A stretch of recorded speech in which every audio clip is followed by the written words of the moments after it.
a room full of dead. Why can't I remember the name? Tieflings. Tieflings, yes. Room of dead tieflings.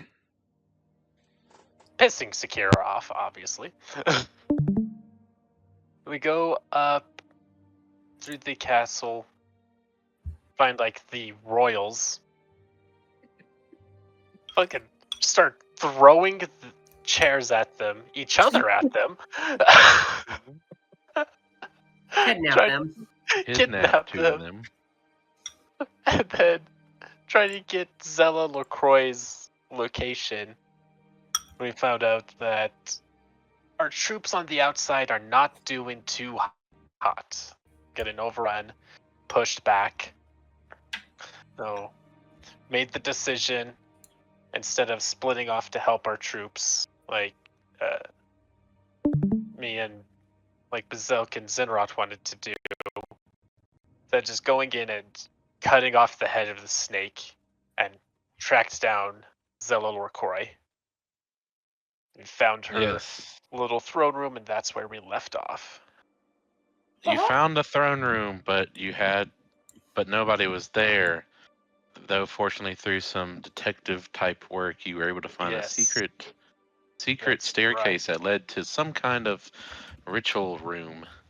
This was also after a mysterious voice told you in your minds that she must be stopped or the world is in danger.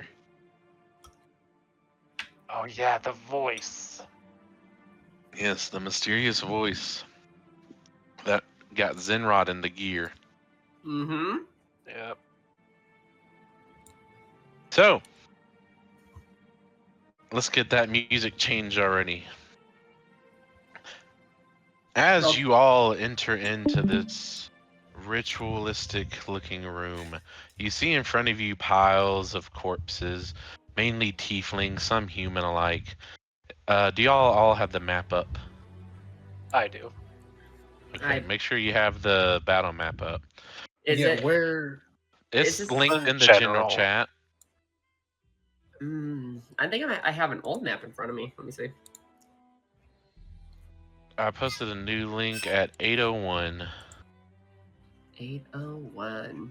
In the general chat of the server, not of the voice channel.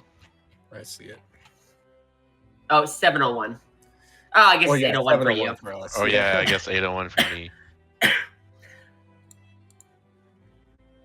I'm hearing different music than what is being played, I believe.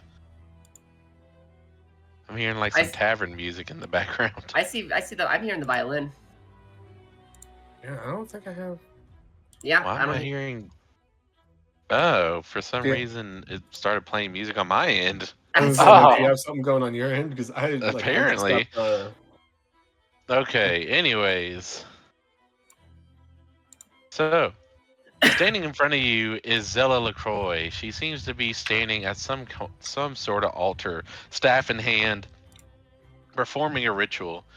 Below her altar, on this stage, about 10 feet below, down into this little dish shell area, there is a pool of blood where the blood is slowly trickling from this body of a tiefling she has recently killed, slowly trickling down and collecting in a massive just vat of blood that has sunk into the ground a couple of feet. She stands there and sees you all enter. Well, finally, you all brought my long-lost pet back, heel and toe. I've missed her so dearly. I cast Fireball.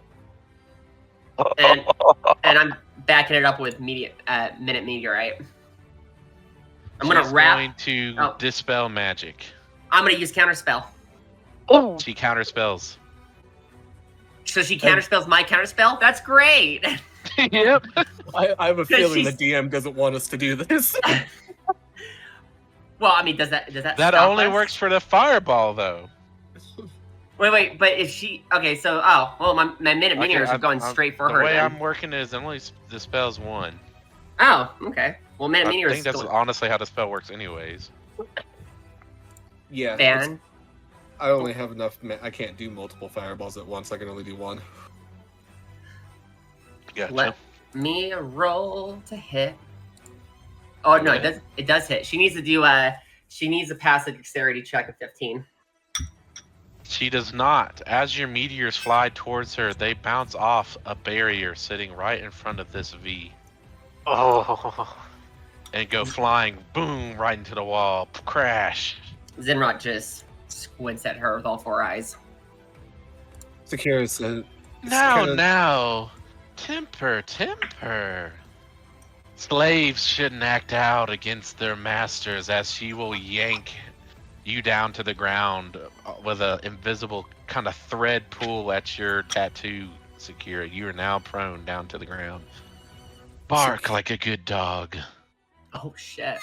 Sakira is going to pull out her dagger and cut the flesh of the tattoo off. Oh, okay. So you just cut your tattoo completely off. Yeah, like as she's down, she gets pulled down to the ground, and you see her reach behind her and miraculously pull this dagger out of her ass because she's not wearing clothes right now, or it's like tucked up in her hair. We'll say like it's just tucked up in her hair. She pulls it out, and looking up with one final word, she says, "I am not your slave." As she dives the dagger into her flesh and just removes the tattoo from the center of her sternum. Oh my god. I'm gonna say you take about 4 slashing damage for that. Okay. Is there bone showing? I'll say you got down to just above the muscle layer. Like, there's such a thin layer of skin that is just tightly hugging your chest muscles. Ooh. It's not a very large tattoo. It's like right at the top of your collarbone. There's that little divot. Like you right basically cut off that area right above your trachea, basically. You cut off that part of the skin, and actually when you do so, you notice there is a crystal embedded inside your muscles. She attempts to dig out the crystal. Oh my god. Give me either a dexterity check or sleight of hand. I can go with, or medicine. Or you could say Constitution for withstanding the pain of digging in there. Sure. I'll actually have you roll a Constitution and a sleight of hand or a medicine check. What's my medicine at? Oh, yeah, we'll do sleight of hand. Come on, Constitution. You dumb bitch. That would be a 14 on con. And I swear to a 17 on sleight of hand. So the pain is pretty excruciating. You're able to grit your teeth, but for a moment you feel like you're about to pass out through the pain. But you grit your teeth, knowing that you want to kill this person so badly. It pushes you through the pain of all the years you've suffered, as you pull this crystal out of your chest and are no longer bound to Zella Lacroix. You can see, like, during that entire, like, everybody that's witnessing that's watching all this happen, she's like down on hands and knees, one hand on the ground to brace herself up while the other's like digging. She has just that classic look, like that classic anime look on her face of just like pain. Her eyes are wide, pupils are like very small and narrow, as like she's just panting as she digs this out and pulls it from her chest. Well, that saves me the trouble of taking your blood, as you see the blood that has dripped off of you is now siphoning towards this blood pool. Oh shit. I'm gonna as you now all notice below you, there are lines all over this room that lead towards this blood pool. Yeah, you can see them. Holy shit. Oh. One down, 2 more to go. I don't know what the best option is here now. Right. Roll initiative. There's the option. I was given the last few seconds, but nobody went, so time's up. I was thinking about it, I didn't want to be rude. I was like, maybe I just shouldn't. No worries. 16. Hey, what if we just destroy the blood bank, guys? Like, just all of the blood. Evaporate it. We could do that. I'm looking through. God damn,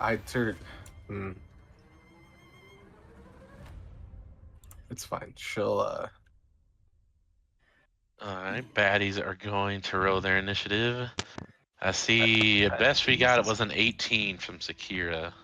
Sakira. yeah, Sakira got an 18. Before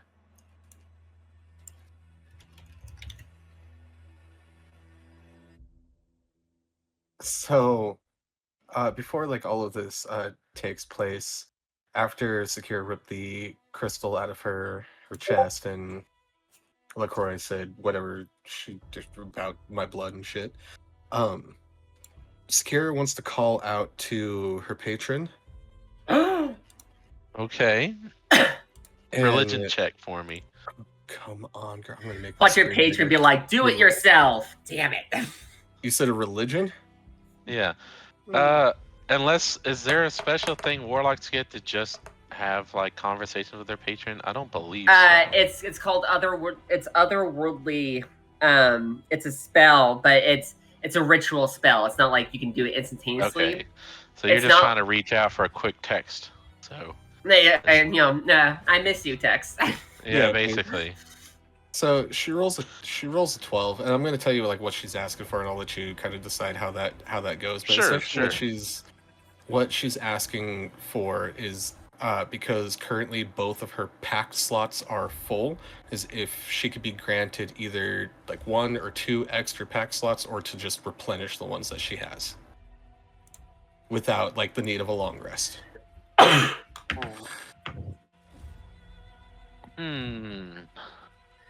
Ask for the whole party. I'm sorry. What? I mean, Yeah, I will say if there's any other warlock, I don't think there's anybody but Acteza that could help in this way. So And unless my Acteza patron's would like locked to in a reach prison, out. So Oh shit. That's true. That's why I picked she's up your the- mother. that's why I picked up the Oh, rod that's of the true. It is packkeeper. Zenrot's mother, so in a way, Zenrot could help. Oh, Zinra will help then. Absolutely. I'll give you that. I'll give you that tidbit, but from now on, you'll have to remember these things. that. What do you want me to roll? Just religion. Religion. Come on, Zenrot. Blessed be these dice. Haha! 12! 16! Oh, Ho-ho! even better. So you don't hear a response per se, but the entire party feels refreshed. Dude, that's what I was gonna ask for. Holy shit, was like, give us all a long rest. Yeah, everybody can take a long rest What does it look like? What does because she this see? fight may kill Fair somebody. enough. What does the big bad see when this like happens in front of her? You know what? I'll let you describe it. What does your mom's intervention look like? Oh, you want me or do you want Sakira? Oh, okay. Or Sakira. I'll let y'all decide who wants to describe it. Zenrot, I think you would know her better. I just barely, I just met her not that long ago. Fair enough. What it looks like is like this dragon's skull, like the top of a dragon's skull, kind of not a whole dragon's skull's like forms, ethereally forms above us as its mouth opens and the sands of time itself kind of pour out. And as it rains down upon us, we basically went to sleep for 8 hours within like a blink of an eye, and we're still just standing there as it slowly as the wind hits it and the skull and the sands just slowly drift away with a little bit of sparkle around it all. Cool. Yeah, Alright. that's acceptable. I'll take it. I take that. Cool. Yeah, that's cool. And Zenrod just She would have that power. looks at that bitch and just smiles. So, with that being concluded, we will start initiative. Zella Lacroix goes first. Oh, this bitch. Oh, of course. She will use her staff to cast a spell. As you all hear the clattering of bones, she resurrects multiple skeletons of those she has used here. Counterspell. Again? Yes. You You did just got a use it long rest. recently. I don't think that will. Oh yeah, I guess you did get a long rest. Okay. Yes. And I mean, it's just a 3rd level spell for me, so I can do it 3 times if I really wanted to. She's going to use her legendary reaction to counterspell. Well, at least I got rid of her legendary reaction. You're welcome. Yes. Her one and only one. Ha ha! As about 8 skeletons resurrect all around you, Zella Lacroix is going to then use her actual action to cast Arcane Burst. Does a 14 hit you, Zenrot? 14 does not. Does not. As- What's the spell she's casting? Arcane Burst. What is that? It's basically how I'm describing it is she casts just an unaligned magic spell, so it's just pure magical energy, like basically like a sharpened piece of ice magic, but instead of ice, it's just pure energy at you. Right when it flies, she just uses her wing and just smacks that shit to the ground, and she just lets out a strong like huff of air from her nostrils. Hell yeah. There's a Well, tougher than you look. And she'll end her turn. It is now Sakira's turn. Actually, no, yeah, it is Sakira's turn. Never mind. Okay, so we have skellies all around us.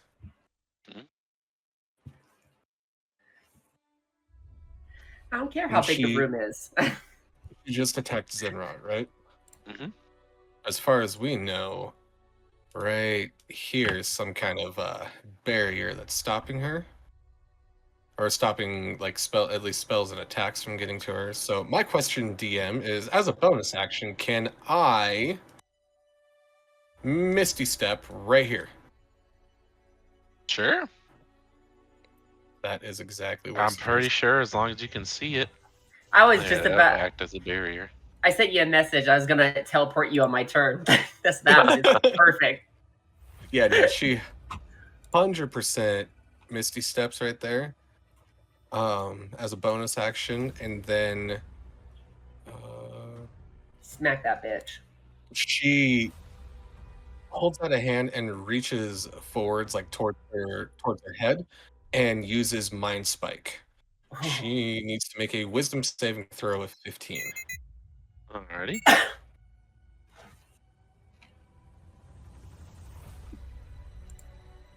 $20. Okay, no, that's fine. She's still gonna take, what was it? 3d8 halved. So half of 18. Okay, we'll rule that as 9. Because I'm pretty sure that's half of that. By 2. Yep, that's 9. And you see just like as this force leaves Sakira's hand and just like kind of bursts just around her head, you can kind of see the impact of that. And then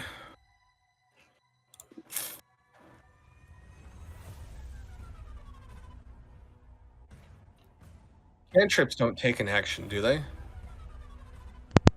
You can Yes. use one leveled spell and a cantrip, I believe, in a turn. That's how it usually goes. Yeah, I think Yeah, so. You can do. cantrip's still in action. Yeah. I forget what the ruling is, but yeah, you can use a You- bonus action spell if it specifies, or a leveled spells in action or something. So Misty Step doesn't count against your action because it's a bonus action to cast. Yeah. But if you But the attack mind- with your weapon, then you've used your action. Right, and the Mind Spike would count for my action. So cantrips do. The ruling is cantrips do cost an action. Yes, cantrip. Like if you use any of your spells, if they're not a bonus action spell, they are an action. Okay, Sakira will have to end here because I'm pretty sure I'm close enough. If I move, it's gonna invoke a attack of opportunity. Free slap to the face. Mm-hmm. All right. As you end your turn, 2 of the skeletons are going to go. Oh, those bitches.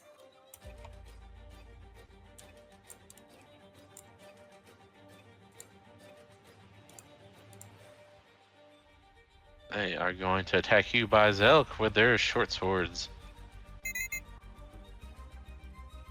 16 to hit. That hits. Alright.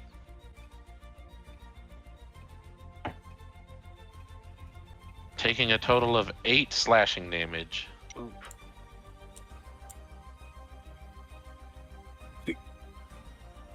Now is Zenrot up with Rayla on deck.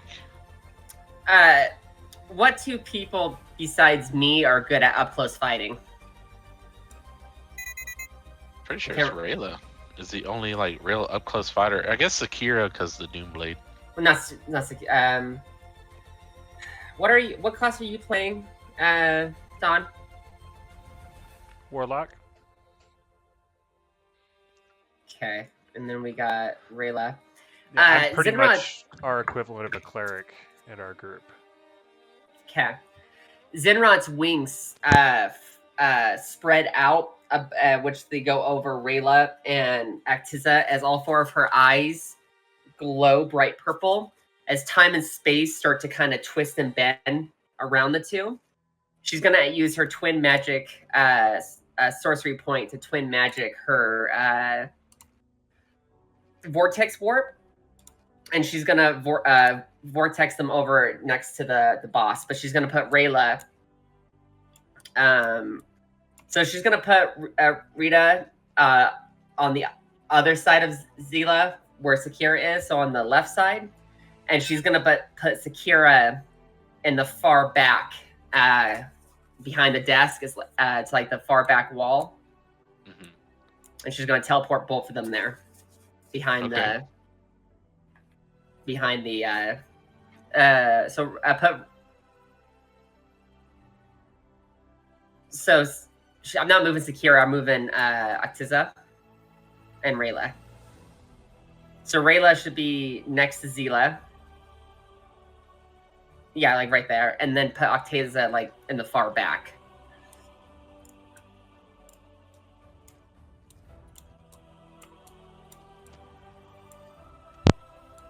All the damn tokens in the world. Wait, wait, just a sec. I want to look at range before I Uh-huh. decide to willingly do this. Oh, okay. No worries. I'm gonna move your familiars just a little bit, just so I can grab things easier. Magra. So Zenrot, you didn't move yourself, right? Nope, I can't. And I'm just trying to get them behind the barrier, since there's that barrier stopping us from getting to the boss. So that's my intention, Don. Yeah, but the spell I want to cast, I will be out of range of anybody except Zella, and I don't want to do that. Wait, so You can force me to do it if I fail a roll, but what's your intentions? Like, cast sometimes Flaming Sphere, but it's only at 60 feet, so if I get cast back there, I can't use it to crowd control. I was going to take care of the crowd control for you guys, so you guys could focus on the boss. Would you rather stay where we are and work with the minions with me? At the moment, yes, because I don't know what she has in her arsenal, so being up close and not being able to use healing spells if she... Okay, that's fine. I'll send Bizlik then. Okay, that works. Where would you... we have so many games, it's hard to remember everyone's character. How is your character fight? I'm a ranger, but I can also do melee. So, like, if you put me What would you prefer? kind of like back here, Then right where I was going to send Acteza, that's where I send you instead. But I can't send your beastie with us, so your beastie needs to help us. Just FYI. He doesn't have one. I don't have I one. think. Oh, I thought Magra. Okay, nope, that works then. those are both my I have the familiars that are- ability to get one, but he's not. They're not out yet. Oh, okay. Yeah, both of the beasties are mine, and they're familiars that can't attack in combat. They can only assist me in casting spells. Okay. and I touch myself am the spells. beastie. And Then then Talara, he can cast your cantrips, ranged No. or touch. And Okay. then what I'm gonna do is I'm gonna run over here, and as I run in, my eyes are all gonna glow. And as my bonus action, I'm going to use my gravitational aura and pull this one. Does it? How do you do it? I will say one of the It is- skeleton does opportunity attack you. Me? Yes, you were within 5 feet of him. So I was. How do I grab my? 1 second. So I was right here. You And were then I moved towards here. you were more towards the center, like yeah, What? there. Okay, that's fine. 11 then. I mean, your token, I can't shape it, but you're large, so you take Oh, up a 10 foot. yeah, that's right. Okay, that's totally fine. All right, so he'll deal 8 damage to you. Did he hit me? Yes, 19. I can Oh, see that your hit ya. AC. I forget, I Cool. can literally see your ACs. How much? 8. Okay.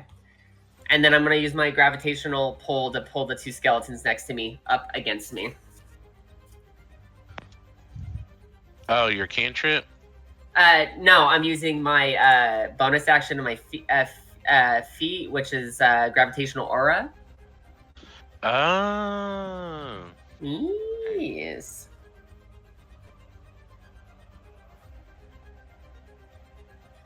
And I'm, of course, going to reduce their movement speed by 10 feet and make their attacks at disadvantage.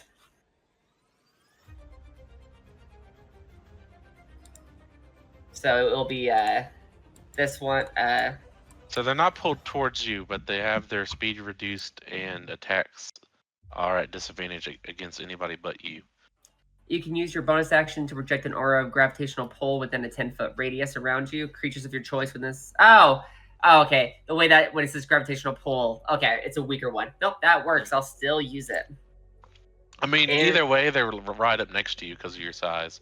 Yep, so that's great. Nope, and I will end my turn with me projecting a gravitational aura. Basically, there's like this translucent gravitational like waves coming off of me to a certain radius is what it kind of looks like. Yeah, dust and small particles move towards you as you do this. It is now Rayla's turn with skeletons on deck. Stab her in the heart. Stab her in You're the not heart. gonna kill her yet. Anyways. I mean, I'll go ahead and attack with both my daggers. Go for it. Classic rogue. Grab his dick and twist it. First one was 16. Second was a nat 20. Ooh. Damn, I got a damn. All right. Go for it. Roll the damage. Both hit.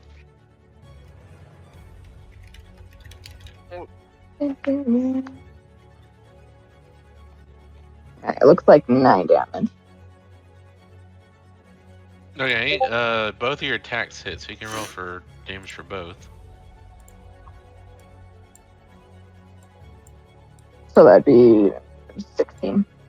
Rayla, are you a rogue? I am. Sneak attack. damage Yeah, is a sneak thing. attack with an ally being within 5 feet. Yes, just like Boulder's Gate. Which will be another 10 damage, so that's 26 damage. Alright. She's looking roughed up some now. And that will be my turn. Alrighty. It is now skeletons on deck.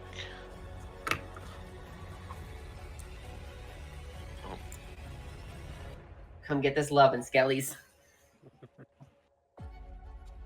This skeleton will move here.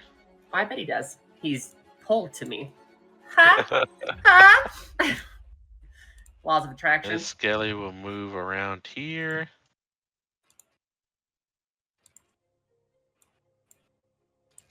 And they are going to attack. And they'd all be at disadvantage, right? Not if it's at you. Oh, that's right. That's how it works. Works for me though. They're still Only slow. one of them are able to hit you for a total of 5 damage. How dare he? And that is going to be the end of those two's turn. It is now Acteza and then Bazelk after. All right. I am going to cast Flaming Sphere. Let's see if I got a good-ish token. This will work. And we're going to drop it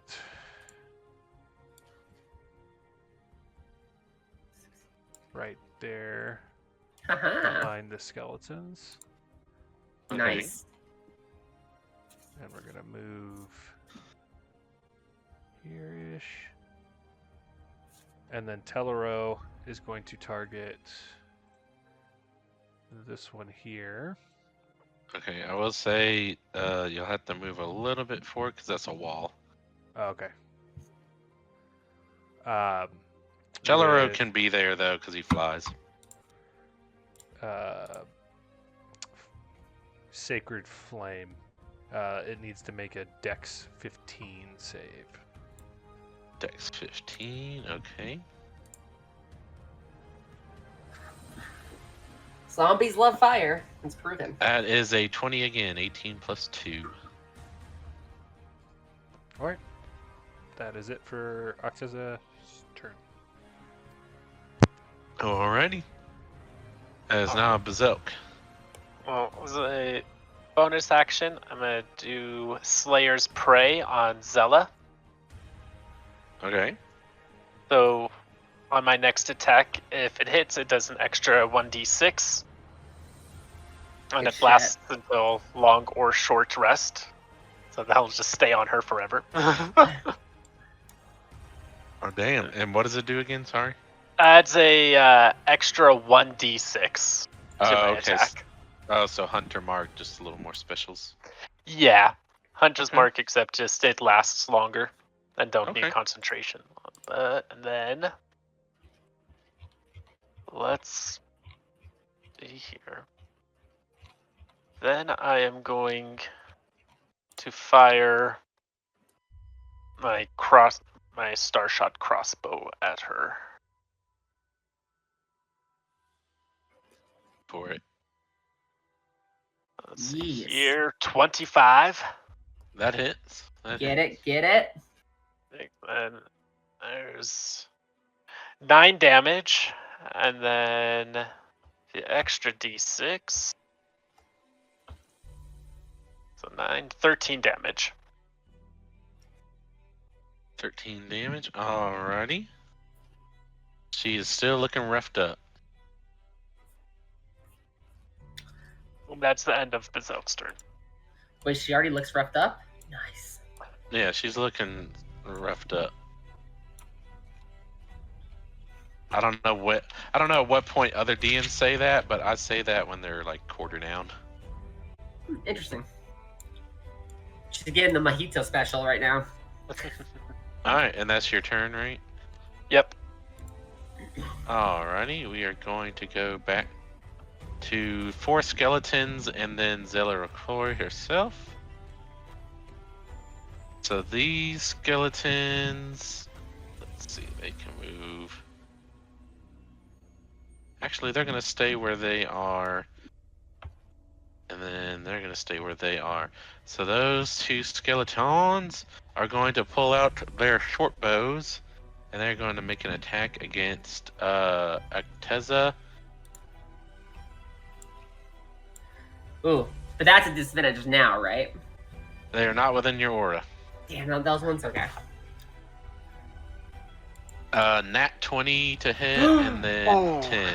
Ooh, rest in pieces. Nat 20 obviously hits. The other one misses.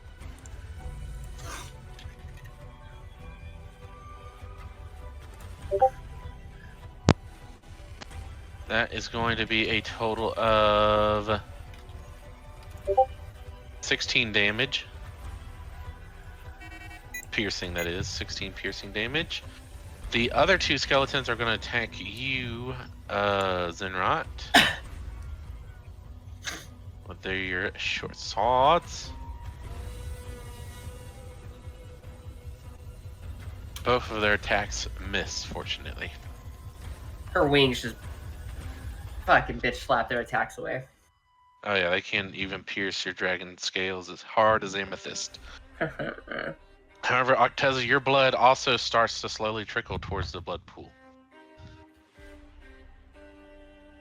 It is now Zella Lacroix's turn.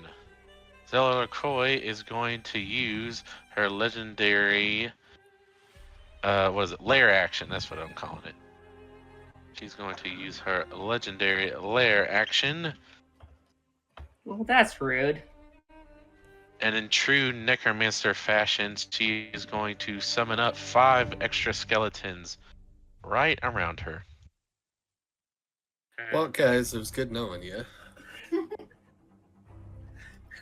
Are they all? I'm kind of curious, and I wonder how this would affect Sakira. Are all of these undead things tieflings that she's just butchered up? Most of them are. There's about two humans in there, but most of them are tieflings. That's fucked up. I like Horns it. are intact, some horns broken, bodies in shambles, tattoos still intact when they're resurrected. The tattoo is embedded in their bone, the crystal, and you can just see it emanating off. And to be an extra spiteful one, they all do look pitiful. Oh. Zella Lacroix is now going to use her action to do a multi-attack, shooting off 3 arcane bursts. She is specifically targeting you, Zenrot. Oh. That. Only one more, and things will be going very smoothly. No, I can't 21 use to it. hit. Maybe. Who's asking? I am. Okay, first of all, dude. dodge. Shut up. 30 damage. Okay, first of all, how about you go fuck yourself? She is looking not fucking great at all, guys. As you fall down, or not fall down, as this impales you, your blood is now also siphoning towards this blood pool. This bitch. Oh, fucking Christ. She is going to end her. Wait, let me see. Does she have She's gonna bonus end actions? her. Wait a To minute. be an extra dick, does she have bonus actions? No. She there is a going to distinct- end her turn. Is there a disintegration bonus action? Oh, perfect. It is now Sakira's turn. Sakira, what are you doing as you see Zenrot is getting impaled by multiple skeletons as well as this arcane burst? Okay, DM, I have a question. This is Sakira solely asking God a question here. Yes, child. Can she tell whether or not, like, these skeletons are following her orders because they were summoned here by magic, or are they following her orders because they recognize her as master? Give me an Arcana check. Interesting. Okay.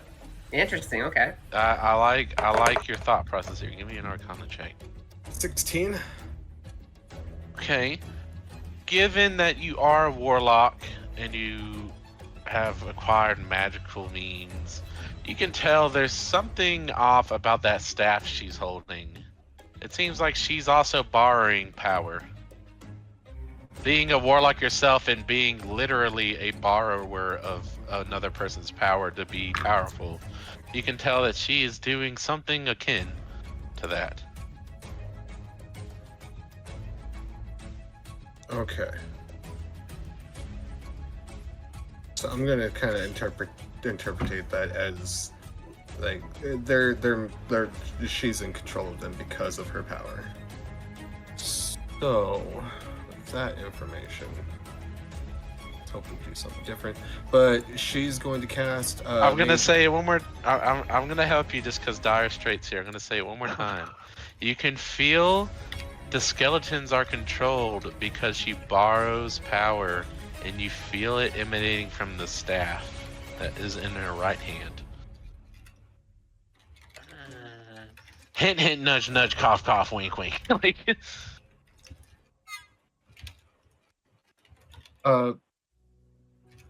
Just for good measure, Sakira's going to cast Mage Armor on herself, raising her armor class to 15.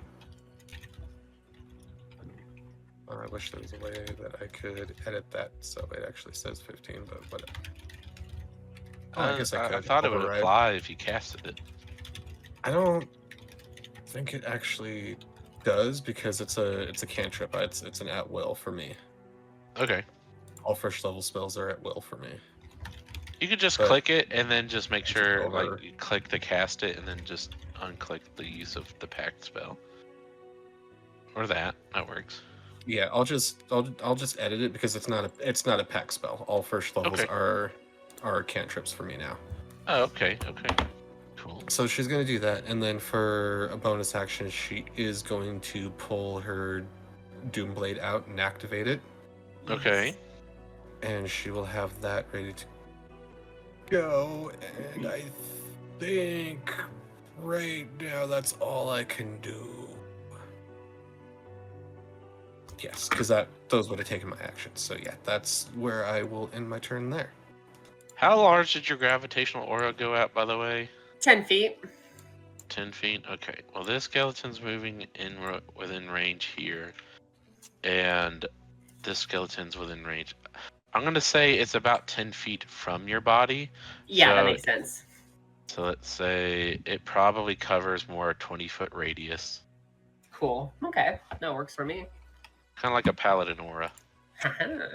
Imagine if I want to classify as a dragon paladin. So these two skeletons do move into range, and they are going to try to attack Acteza at disadvantage. If they miss, can it look like as they go to swing, their swords just barely move out of the way from the pole?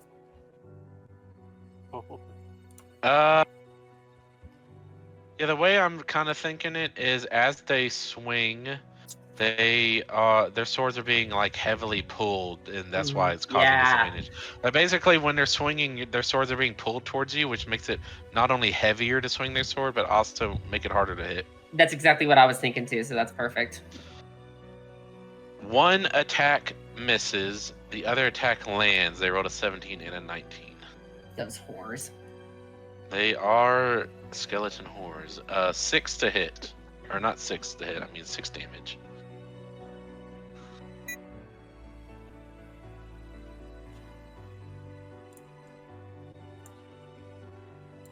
Alright, that is their turn. It is now Zinrot up with Rayla behind. Zinrot. Let me think here real quick. I gotta. Because I've been looking at what I should do, and it is hard. I think what I need to do is I'm gonna use my twin sorcery spells as I'm gonna summon 12 miniature meteorites around me. Okay. As it comes like basically my aura gets stronger as pieces of the room start to crumble and fall towards her, creating small little rocks orbiting. And I'm gonna drop down. I'm gonna drop 6 of my meteors, 6 of the meteors at once. At 1, 2, 3, 4, 5, 6. All 6 of them actually. Dexterity, 15 saving throw. From all of them? Yes. Yes, indeed. 6 of them, you said? Okay. I need to lock in and go into overtime right now.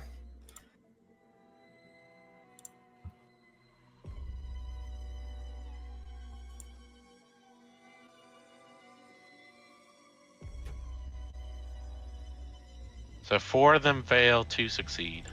I will take those numbers. So, first one takes 6 damage. Okay. Second one takes 7 damage. Okay. Third one takes 5 damage. Hold up. 6, 7, 5. Keep going. And the fourth one takes 9 damage. Okay. And then the 2 that pass will take 4 damage. We'll take 1 damage. So 4 and 1 for the two that saved. Okay. All right, they are all still standing. Though some legs and limbs are blown. I will say one of them is actually just a head, but it's still animated. It's just floating there. Ah! Ah! Yep. Literally, it's trying to bite at your ankles. Reminds me of the beach ball scene from the soccer scene from Jujutsu Kaisen. And that's how they're going to use him as a weapon. I end my turn. All right, it is now Rayla up. Alright, she's gonna do some more stabbing and attack her. We can respect that. That's a respectable thing to do. Damn it. I don't know how I grabbed him, but I did. I'm assuming 9 does not hit. 9 does not hit. 24. That hits. And then I will also do my sneak attack. Wait, can't she do a sneak attack for every attack as long as she has an advantage? Just One once per per turn. turn, I believe. Okay, interesting. Yeah, that'd be hella broken. That will be 18 damage. All right, And that will 8 and be 8. Okay. my turn. All right, she's starting to get bloodied. Actually, I'm gonna put roughed up at half. I think that's how they usually do it. And bloody. So she's roughed up, pretty roughed up now. I guess that would make it simpler.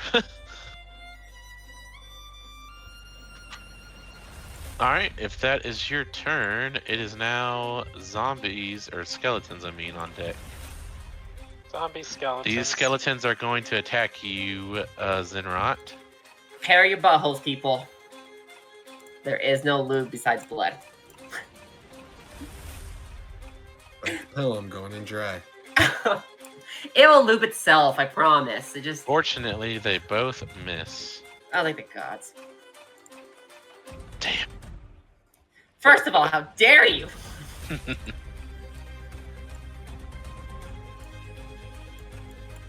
And is now, oh yeah, it is now Acteza's turn with Zell behind. Okay.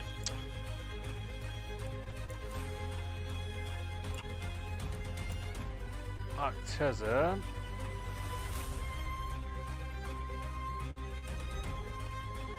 Is going to Misty Step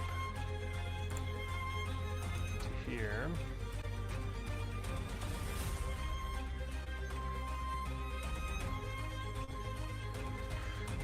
And then she's going to use 3 of her healing light die on Zenrot. I thought you were going to say fireball. I was like, I can respect it. So Zenrot will heal for 13. Awesome. And then we'll cast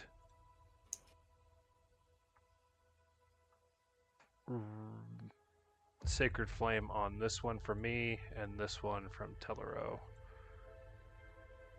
I don't think I pointed these two here.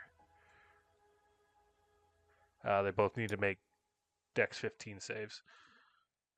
How many of them? Sorry. Just these two. This one here, that's for me, and this one will be from Tellero.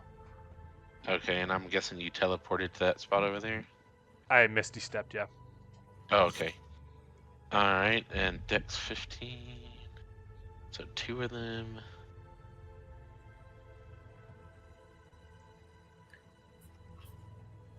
Hey, both fail. Alright. First one is taking 8. Alright. Second one is taking 7, and I'm gonna imbue that one with my Radiant Soul, so it'll take 11 total radiant damage.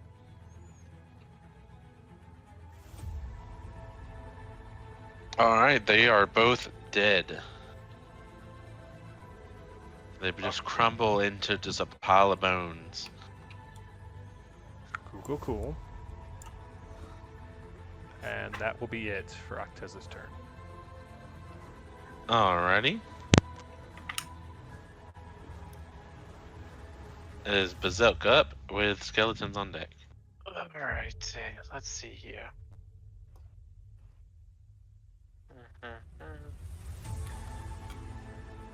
Oh, Zook's gonna do. Then I cast Summon Beast.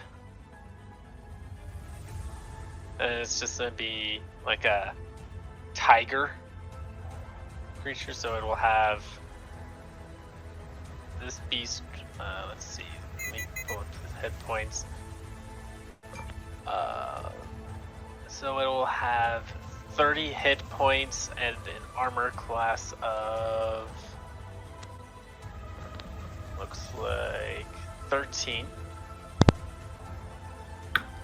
And pretty much what that does is it's a beast that I control. I don't have to use an action to control it. It has the same.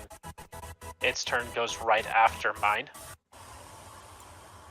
Okay, so you're summoning your pet. Yeah. Okay, So what is it? facial I'll try to skill. put a token in for you. Yeah. So Like if you're going for like tiger, a there's wolf. a wolf. Like wolf tiger. Yeah. There's a tiger, saber-tooth tiger, but if you want a wolf, there might be more options. Let's see. Oh damn, that thing's huge. That works. That's what she said. That's about what Zenrot size is there. Holy shit. Damn. Alright, before we continue, let me go get the dog because he's acting like a buck wild crack addict. Oh. Yeah. Pee break. 5-minute break. So, Bazell, is that the end of your turn? We did it on your Uh, back, sorry. No, I got one more. So, Mhm. as my bonus action, casting Hunter's Mark on Zella. Okay, I thought you already did that, or are those two separate things? They're two separate. So Oh, stacking Slayer's it up. Prey is part of my bonus action, and then Hunter's Mark is one of my spells. So I'm stacking that Interesting. shit. Interesting. Okay. Well, then that's my turn, and then it would be my beastie's turn now. Okay. And what he is gonna do is he's gonna do a swipe at this skeleton right here. Sure, go for it. Alright, let me look back at the beasts. So that is a 1d8 plus 4 plus what? Is it 1d8? Okay, plus the spells level, so 1d8 plus 6. Not bad. 1d8 plus 6. So that's 3. 6, so that'll be 9. 9 damage. Yeah, 9 to hit. Oh, 9 to hit. That Yeah. misses. Just Damn. barely though. Alright. And that is that turn. Alright, it is the skeletons on deck. I'm starting to lose track of who the fuck's gone and who's not.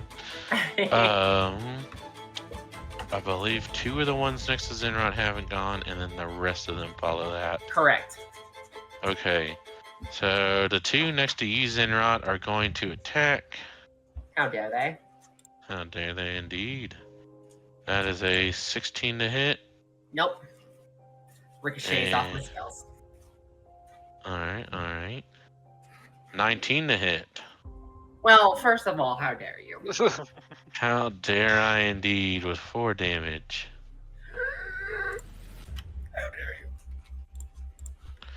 Then the 2 skeletons in the more center of the room are going to take some pop shots at you as well. Only one of them hits though. Oh, okay. 8 damage. Oh. Yeah, she's letting out a shriek of pain. Yeah, as you, Zella Lacroix, come on now, kill her already. She is going to ruin our plans. And also, You little insects can just die already. I already have the blood I need. As she will slice her wrist open and just let her blood start pouring now. Oh no. As all of these skeletons are going to make their moves. Any move from me are gonna get chomped. Chomp, Yeah, chomp. These are just going to move in a little closer. Oh, those dicks. So like, we got you now! Chatter, chatter, chatter, chatter. Yeah. The ones that move up are each going to individually attack Sakira, Rayla, Bazelk, and then 2 on the tiger. Remember, Rayla does a nat 20 hit, of course. Oh. I mean, I guess. kid. Yeah, I assume guess. so. But only slightly. A bit. 16 damage to you, Rayla. Does a 14 hit you, Sakira? It does not. Mage magic for the win. Mage armor indeed. One is going to attack you, Bazelk. Does a 12 hit you? It does not. Alright, and then the last 2 are attacking your Sabertooth. Does a 12 and a 21 hit. Let's see what. So, let's see. Hit him. Tie goes to the attacker, right? Mm-hmm.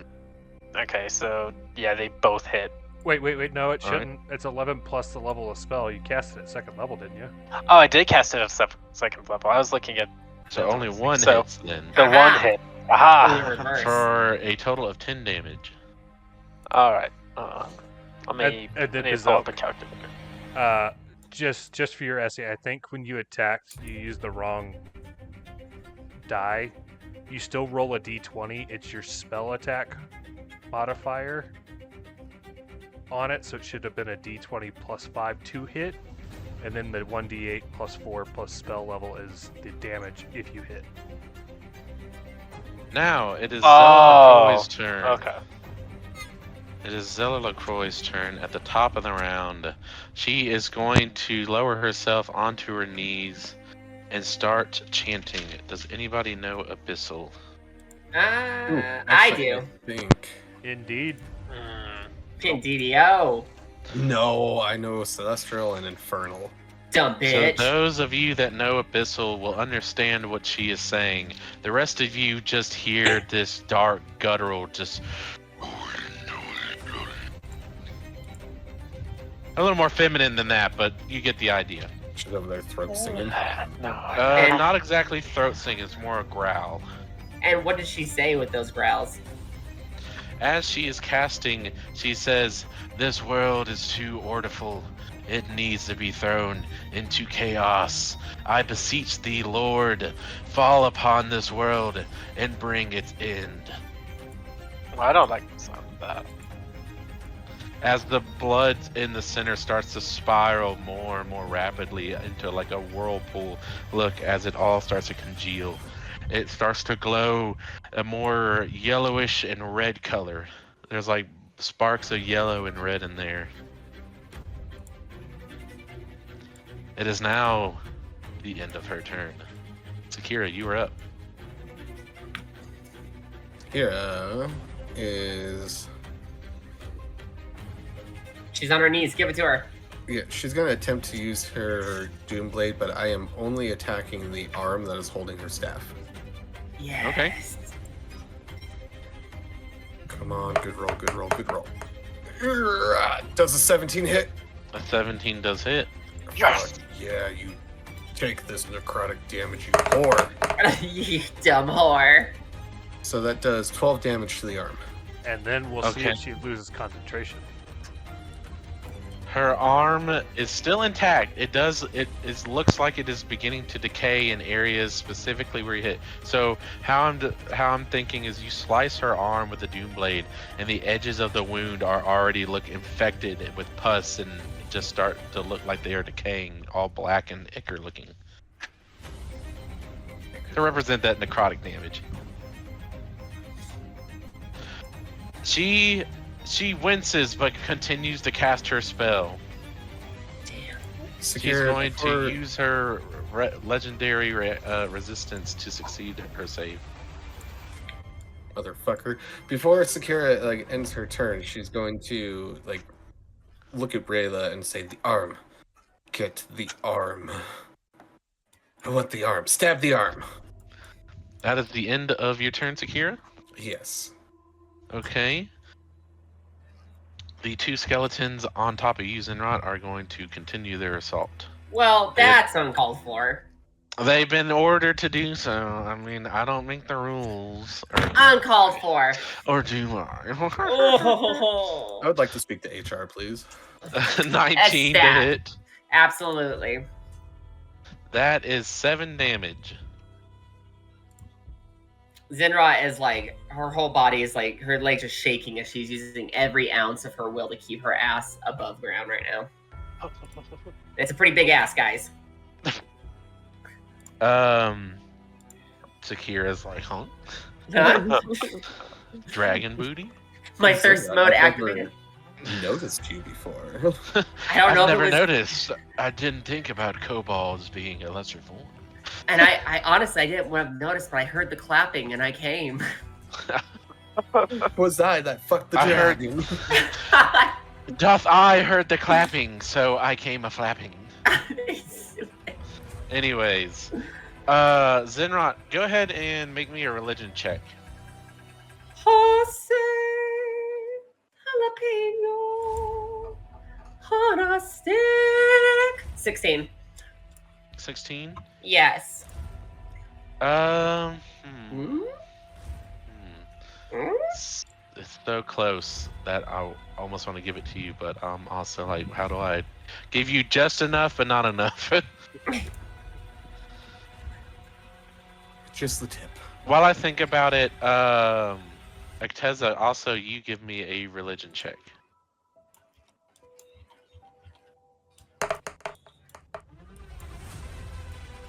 I'm not feeling very religious at the moment. Not very in my religion right now. I don't care if it's wine and free crackers. I don't want it. Zenrot, all you hear is your father talk to you, and it's a short sentence. There's not enough time to reply. He just says, "They hurt you because they fear you." As for you, Acteza, nobody speaks to you. There's not a whisper in your mind. For a second, you thought you felt your father's presence, specifically coming from Zella Lacroix's direction, but it was so faint you just think it's a part of your adrenaline rushing through you. We are going to continue on to Zenrot's turn with Rayla on deck. Zimrot's gonna like hearing this. Her claws dig into the ground as you can hear the stone cracking and breaking as she stands up straight. I'm gonna use a bonus action to roll for an intimidation. Sure. And any and all that can hear me, as she is gonna let out the meanest, hardest roar of her entire fucking life. She's gonna put her whole fucking stomach into it. Sure. Oh yeah, so hard.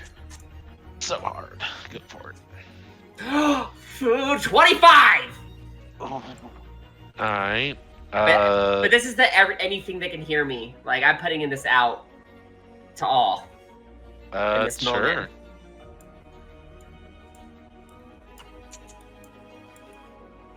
She's on her last fucking, literally her last fucking leg. Like, that is just all from meats and potatoes into that. Every single skeleton except for one is frightened of you. What about Zella Lacroix?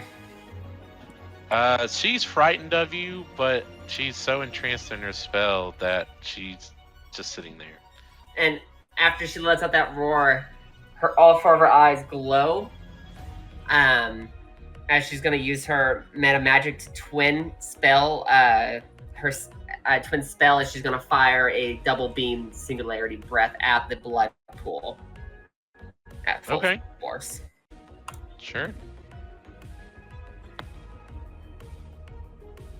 I don't know if you want to roll damage or if you just want to go off of what that I'm means. gonna say no need to roll damage only because I mean it happens and you stop the blood from doing its spiraling, but afterwards it picks it right back up.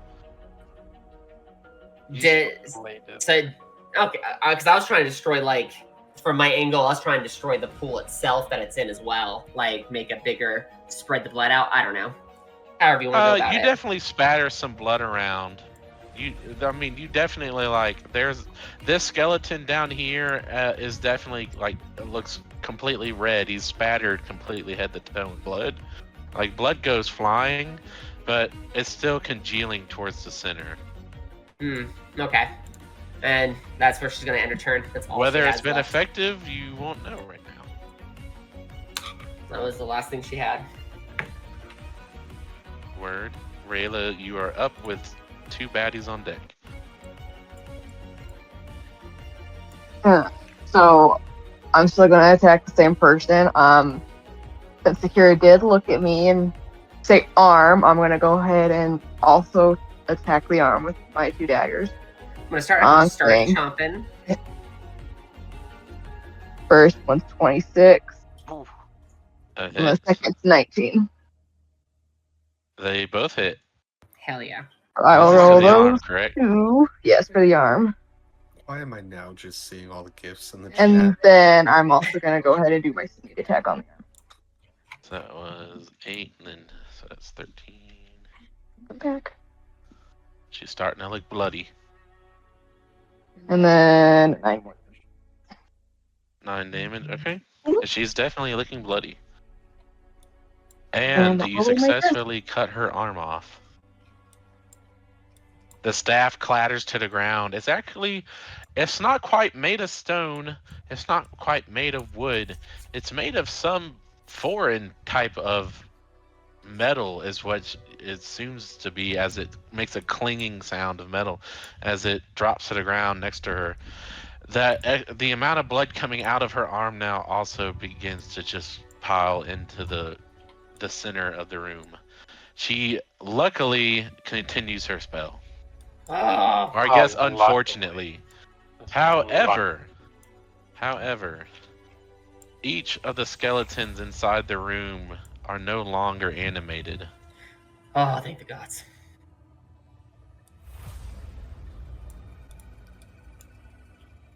Well, that's not what I wanted, but I'm glad that it worked. How could you not be excited about that? How is that I not wanted- what you wanted? What did I you wanted want? to pick up. I wanted to pick up the staff and command the skeletons to just rip her apart. If that is the end of your turn, we are now on Acteza with Bazelk afterwards, All right. followed by our big bad. Hearing her chant, Acteza is going to stamp her Rod of the Pack Keeper, consuming her action but regaining a pack slot. Mhm. And then she's going to use her reaction to cast Counterspell.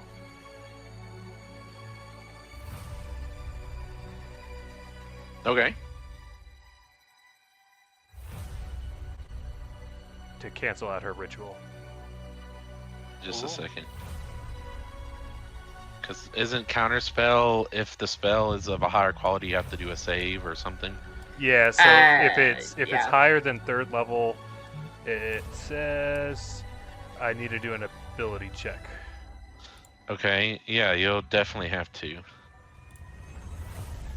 What's the... So the DC is 10 plus the spell level on your end. 10 plus the spell level? Yeah. That would be a total of a 9th level spell. Oh my gods. Okay. Your dice Well, are at least not I have a on the plus money. 8, so So 19, I think, would be the DC on that one. yeah. Yeah. Come on, Money, Acteza. big money, Tessa. Ah, 17 fruit, plus 8 is 25, Oh. right? fruit by the 25? foot. Or She's going to use her last legendary resistance to succeed. Damn it! legendary resistance. Yeah, or isn't that what they're called? Yeah. Well, Legendary resistance is like against damage stuff. I'm isn't it? I'm like homebrewing this person, so I'm just assuming. Yeah, that's if what you that don't want it was. to happen, then that's fine.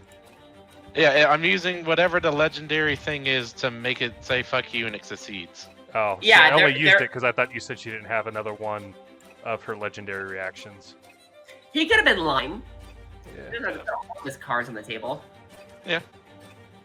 And then I'll use 4 healing light. She only, like transparency. She has legendary reactions, but only to do certain things, and she can use so many points to do something. No, it's fine. I'm obviously disappointed because I rolled really high and it still failed. Yeah. I'm gonna heal Zinrat 15 using the last healing light dice, Nice. and then Tellero's gonna use Sacred Flame. She needs to pass a Dex 15.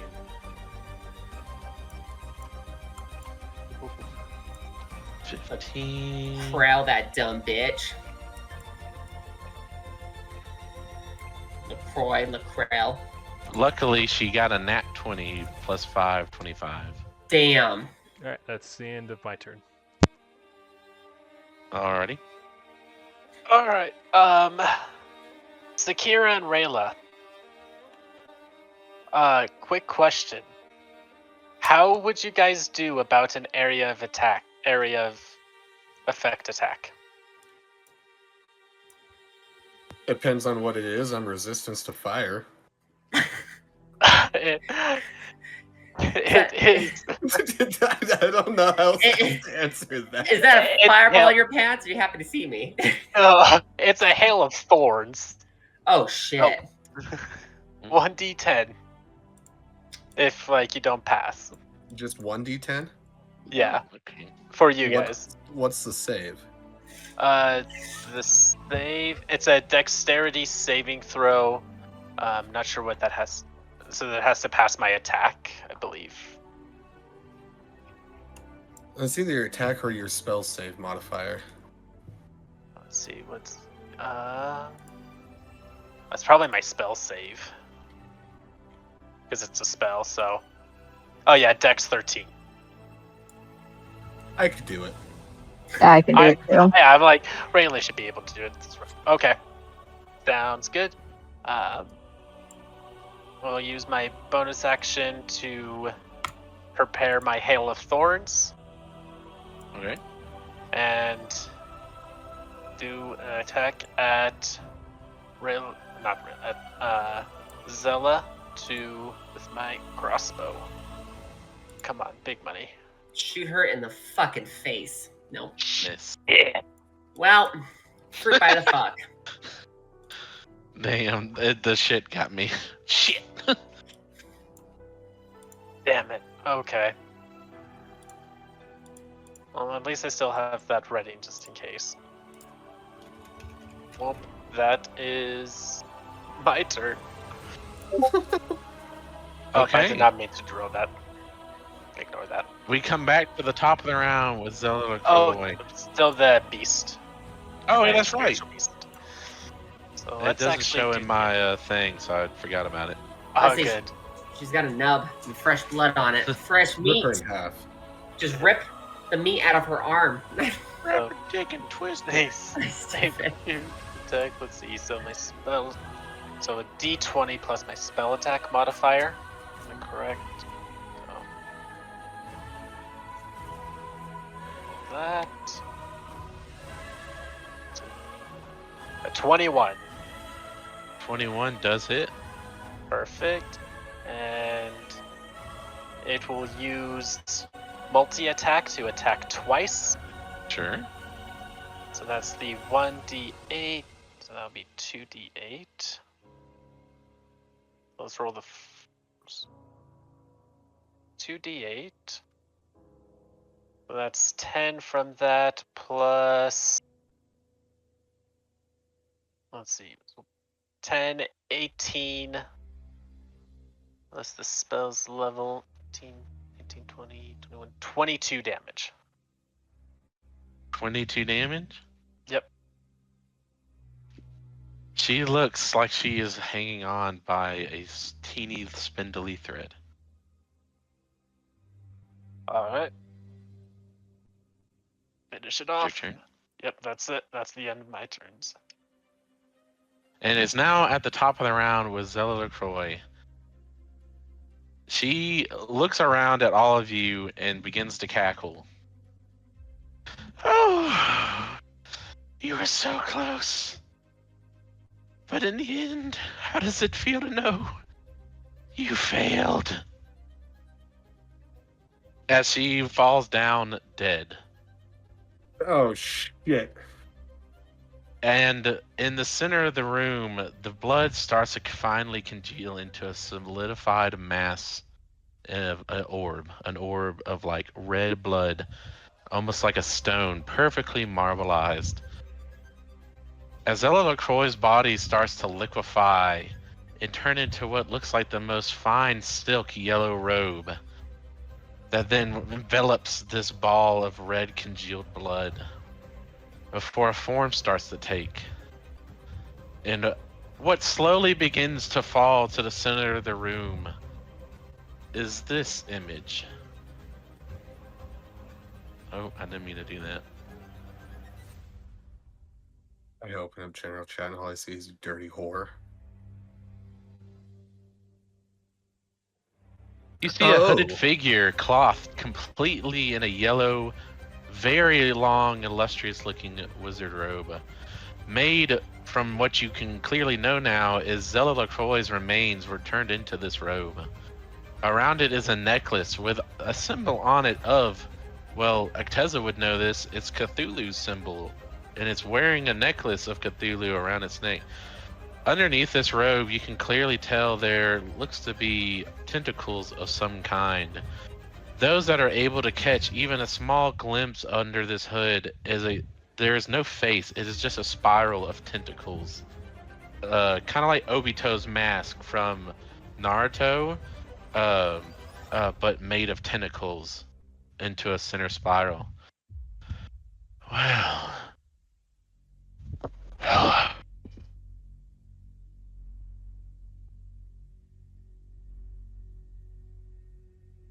I believe it is quite long overdue for some chaos.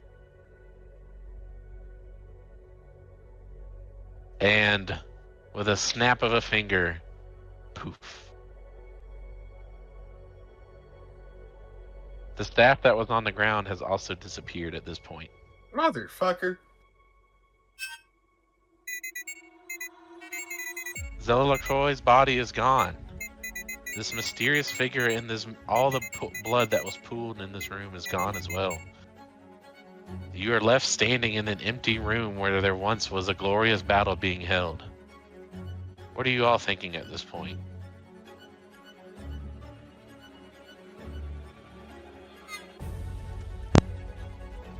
What the fuck was that?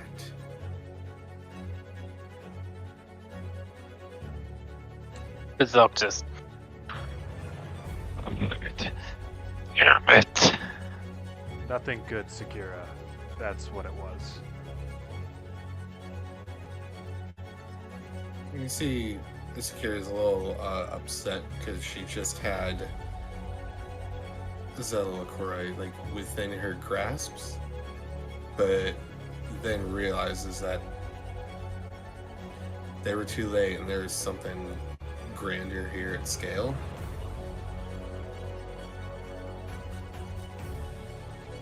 She's, what do we do next?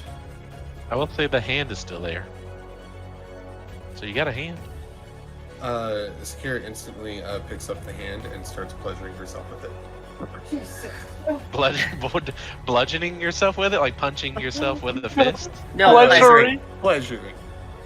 Oh! I did not see that coming. Okay, yeah, I'd say rigor mortis is starting to set in, so it helps, I guess. She just says, I'm gonna fuck her up somehow. Zinrat's just gonna stand back up after having that moment of weakness and goes, we have to clean up our mess because we We just failed the world, and something monstrous came to be because of our failure. She's gonna eye Sakira doing what she does and goes, "This is just not the time," and she's gonna walk out. Sure. The elevator where the pressure plate takes you up. Security Acteza, would- what are you feeling at this point?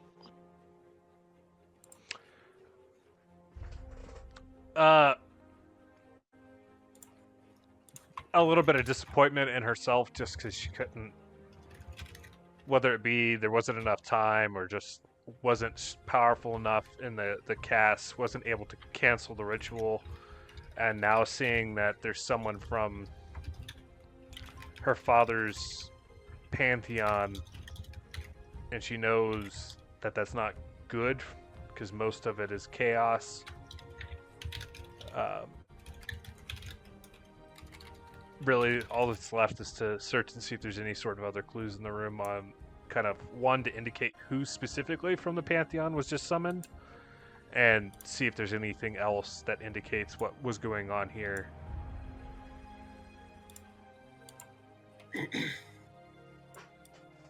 Okay. And what about you, Rayla? Oh, Rayla's gonna also be a little disappointed that she kind of just disappeared and is now feeling an urgency to go find her captain and make sure that everyone's okay.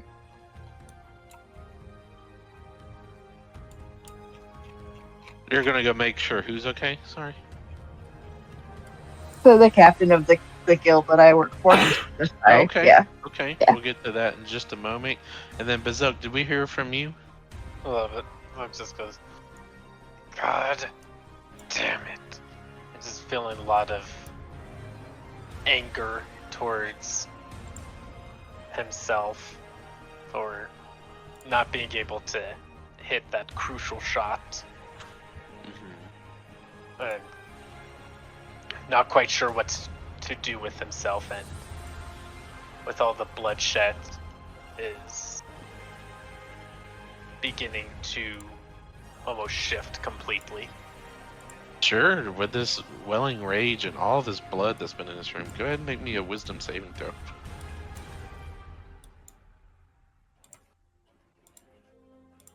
10. I'd say at this point, I'll give you a few seconds. How do you're starting to feel yourself shift, almost completely against your control. Do you try to hide yourself? Do you just stand there? What do you do? So it's just kind of begins to try to pull himself into like a corner, almost trying to hide himself from everybody. Try to go into like maybe a little alcove. Sure. Yeah. And I'd say even if you shifted, your cloak would still cover you for the most part. Okay. Yeah. Okay. Everybody else just kind of notices weird ripples on the cloak if they're watching Bazuk. So we'll start with Acteza. I know you said you wanted to investigate this room. Go ahead and do that. Describe to me how you're investigating it, as well as an investigation roll. If anybody'd like to help, that's fine. Except for Rayla and Zinrod, you have both left the room by now. Basically just walking around the room. It looked like there was a table up in the front that might have had stuff on it. Basically just going through whatever she can find to see if there's any indication of what ritual she was performing, anything like that. Sure. You do find a parchment on the paper that seems to describe not every in detail of, like, not in every single detail what was to be done to get the ritual done. What it did say, though, was that it required the blood of magical creatures. It didn't specifically say tieflings, though it seems from what you can derive is that tieflings were the best magical creature available in mass to use for a spell like this, especially since they were enslaved in the city. The queen herself could just ask for a dozen of them and get them without question. Outside of using these magical creatures and sacrificing both their blood and magical essence, soul and all, into this ritual, it also required the caster's sacrifice, as well as the blood of beings who are linked specifically to deities. It says, the only visible writing it says outside of spell components, it says in Abyssal now, it says to resurrect a deity requires the blood of a deity.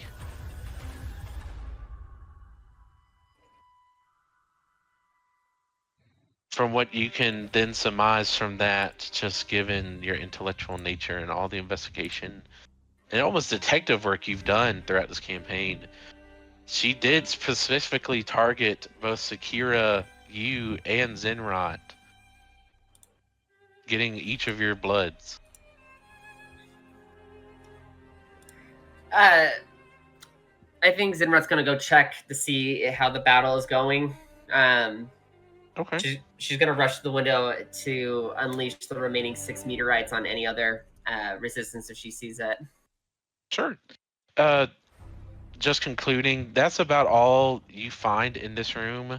There's all that's left is just the remains of tieflings. What looks to be, from your preliminary glance, this looks to be the resting place or the royal tombs where kings and queens of old are buried. This is the place she used for her ritual. Most caskets overturned or collected around the sides of the room, making room for this whole ritual process to take place. Outside of that, the parchment's all you found. Was the staff she had, did that disappear or is it still there? The yellow cloaked figure took the staff within their cloak before teleporting. Cool. Alright. Now, both Rayla and Zenrot, I know you said you wanted to check on the status of the rebel forces. As you come to the window, they are still alive, though they have been pushed back. At first they were able to scale the walls and push into the keep into the grounds.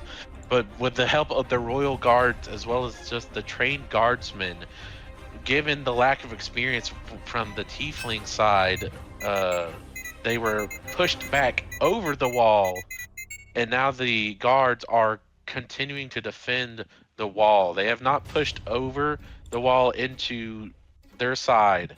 They have just refortified their defenses. Basically, they've reclaimed their defenses and withheld the pushing army. Now, there has been a massacre. What originally was about 600 men strong is now down to about 400 men. Zenrot's gonna fire 4 of her meteorites at the same time at one point in the wall to completely destroy it. As then she'll fire 2 of the meteorites at a cluster of 2 groups of people with her other 2 meteorite fragments. Okay, sure. Go ahead and roll me damage. Isn't there? It might be specific spells, but aren't there spells that say like damage to constructs is doubled or something? I don't know if that might work for this spell, but I'm just thinking like you're throwing an explosion at a stone wall, you know? All I know is that it basically explodes, and anything 5 feet around from the impact takes explosive damage. Fuck it. Whether the spell says or not, I think how it should work in my mind in Rule of Cool is it does a double damage to construction. Okay, so then that's going to be 10 damage for the first one. That'll be 16 damage for the second hit to the wall, so that's 28. And then that's going to be 18 against the wall, an extra 18. And then the last one is going to be 16 again. So close to 60 damage, I believe, in total, something like that. Yeah. Yeah, you are able to chunk a good little hole through the wall. It's not massive enough you could put like a trebuchet or catapult through, but it is wide enough that maybe 2 people side by side could squeeze through. Perfect. It's enough to give an upper hand for sure. And then Speaking of, before I forget, let us go to the castle wall siege. 6. And then for the 2 groups of people I hit, it would be 8 for one group and 6 damage for the second group. Sure. You're able to finish off some wounded guards, lessening the enemy reinforcements. It's at this point that the guards do notice that there's a dragon hailing meteors down on them at this point. And that they for at first they thought that the rebels had somehow acquired flaming catapult ammo before one of the royal guards points out that is coming from behind you. With this sight, and Rayla, you are seeing this in our part of this as well. With this sight of you two standing there, the morale is not utterly shattered, but definitely has dropped to a point that majority of the guards are laying down their weapons. Oh yeah, she's roaring as hard, and I'll roll intimidation just to help. A 17 from my roars. Let me see.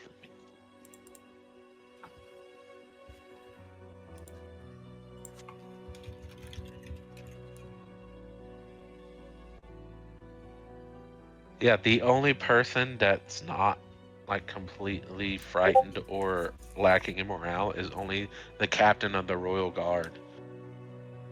She's looking him dead in the eyes with her 4 eyes.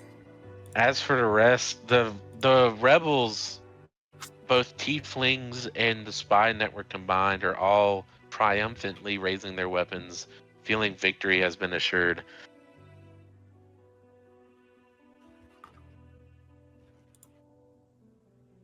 I want to say at this point, given your efforts, that over the next about 2 hours, the remaining enemy forces will be gathered up and put in bars to later be executed.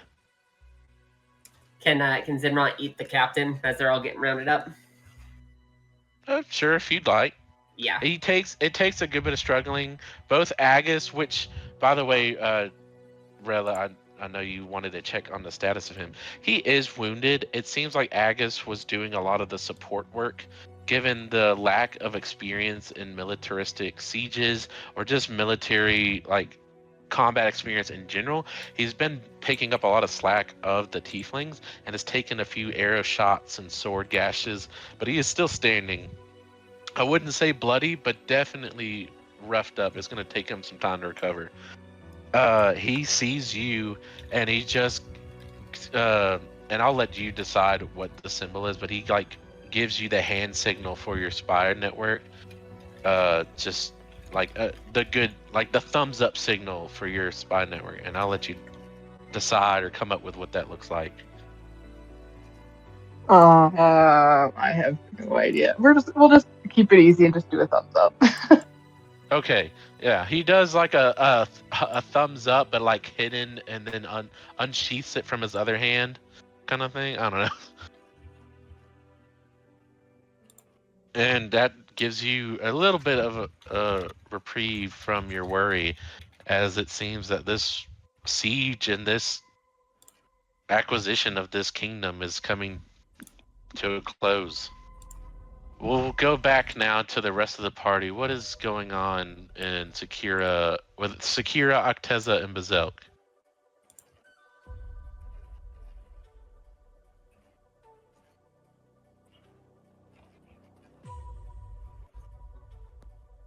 Are we still down in the chambers?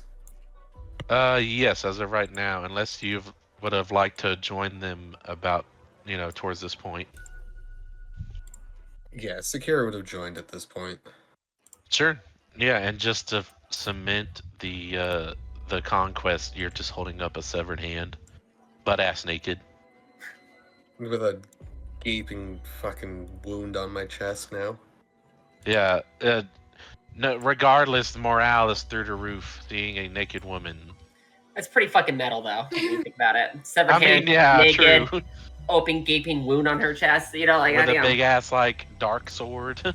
And has horns. Very metal, yes. What about Bazelk and Acteza? What are you all doing? Any conversations? You just catching up with the group? Anything else? Acteza would have went to link up with the group to kind of fill them in on what intel she got. Probably would save it until we're in a setting to kind of like discuss, not in front of everybody, because especially seeing morale high coming out, not really wanting to be a buzzkill of how fucked we might be out the gate. Okay. So the Was party. Go for it. Sorry. That's good. And Bazzoka will just kind of be making his way to the group, staying, not wanting to be left alone, but staying a decent ways away from the main group, still trying to control himself. Okay. Yeah, all your party members are very much bloodied up. At least, even if they're not very much damaged, they're still minor cuts. The smell of blood, especially from the massacre, is high in the air. Your instinct to just maul and eat is increasing by the moments. Not to say you have to separate yourself from the party, Right. but just to say, you're having some hard difficulties here. We need to get somewhere safe.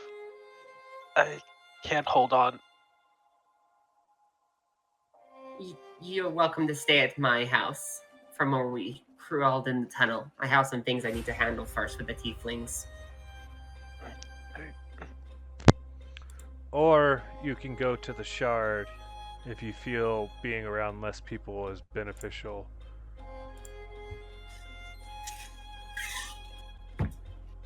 I think if I can just get to the room, I'll be fine.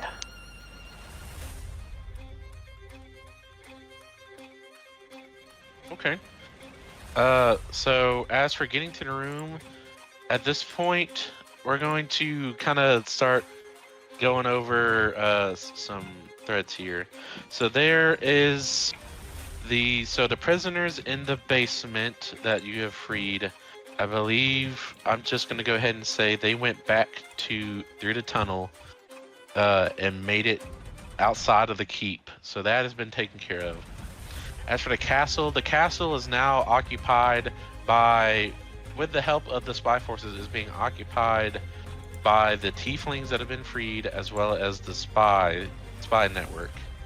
The party, out of this moment, you're free to take a long rest, go talk, mingle, whatever you need to do. I'd say at this point, since the siege started early in the morning, it's about midday. So I'd say there's about 6 to 8 hours left before you'd really need to go to sleep, especially with the wounds. Okay. You have the 2 captured nobles in the shard. There's also the problem of who is going to take leadership of the city. And then the mansion, as well as meeting with the remaining nobles at this point to just re-cement their position. I do have a few thoughts about leading city and then the noblemen. And I definitely want to address that. I sent you a message on Facebook. You did? Yes. Okay, let me read that real quick. While I'm doing that, everybody just think about what they want to do for the remainder of the day. Sakira, I know the tieflings mainly look to you as a hero. That doesn't necessarily mean you have to take part in any regards of, the kingdom's well-being. You can. I'm just saying that doesn't lock you. So into already, anything. when you're saying think about what we would be doing for the next few hours, Sakira still butt-ass naked. She's not putting clothes back on. She would be going around to all of the tieflings to make sure that they're okay, see how they're being treated and taken care of. She's 100% on the tiefling side. Okay, give me just a moment. That brings up a good point. If you'd like to do a speech, Zenrot, that's fine. If anybody else would like to do a speech to the tieflings, this would be the time, as you are well soaring, not soaring above them, but you're a good 100 feet above them on a balcony looking out over them. All the tieflings and forces are gathered up watching you. Have, like, they been informed that, you know, Cthulhu might be running around? No, the only people that technically know that, the only people that know that the symbol on the cloaked figure would be Acteza, which doesn't necessarily mean it is Cthulhu, but it does belong to that pantheon. Outside we of that, the rest haven't- of the party only knows that it is some creature of divine power. But we haven't, like, told the rest of the rebels that, No. like, something got unleashed. It I was is gonna say, a I don't think closed I've secret. even told you guys yet until we've had a moment to sit down behind like closed doors and like a Yeah, board table. pretty meeting much the sort only of thing. person that knows this might be a god or a celestial being belonging to that pantheon, or what you can assume to belong to that pantheon, is Acteza. Everybody else knows it's just some powerful creature. Boy, oh boy.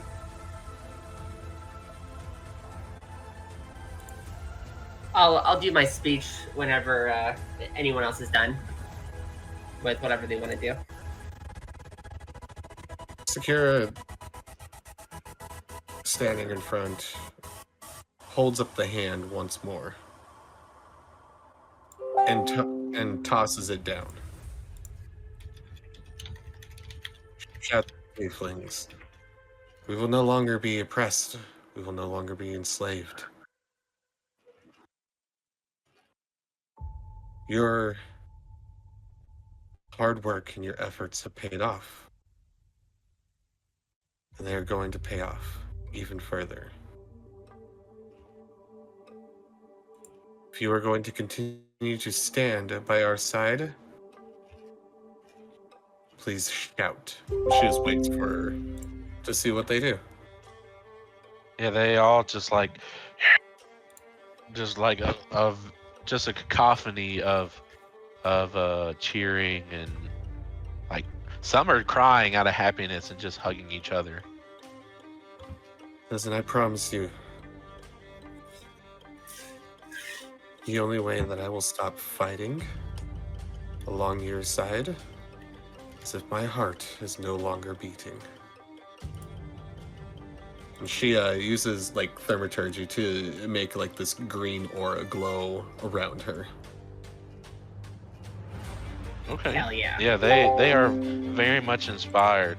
Again, I mean, you have been well cemented as this hero, and specifically these tieflings.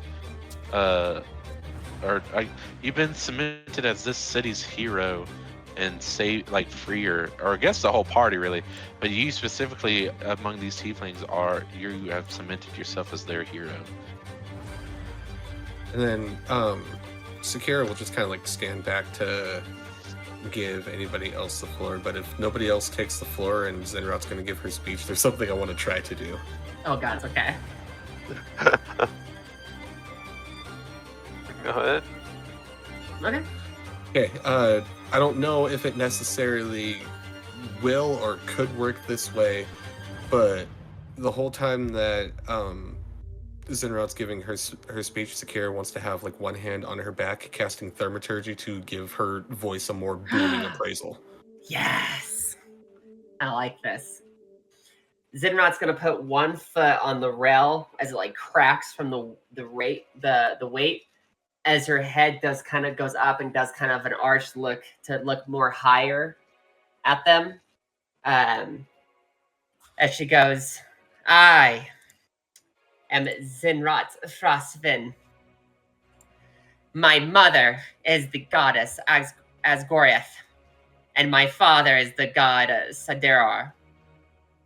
I have been sent here for my upbringing until I take my steps into godhood. We just conquered a city and dismantled your oppressors. Your hero, and she looks to Sakira, is a warlock for my mother. Your hero understands what she is part of is something greater. a calling that I ask for all of you. I ask that we kill the noblemen and find tieflings to replace them and take upon their wealth correctly. And I will use my status and who I am to protect this city and the people who stay in it. And I ask to be your leader. I ask you to follow me and your hero to a greater beyond. What say you, tieflings? What path shall you choose? Some in the crowd that are more well informed recognize the names, having either studied the pantheon or maybe even worshiping it themselves, regardless of not being dragonborn or dragon blooded in any way, and are shocked to hear this, while I'd say a good 65% are confused. Can I roll a persuasion with advantage? I'm gonna say no, just because from where I'm standing, even though you're well regarded, you just said, "Hey, I'm a god, worship me and follow me." So they're not like saying boo or no, but they're just confused. She'll look to Sakira.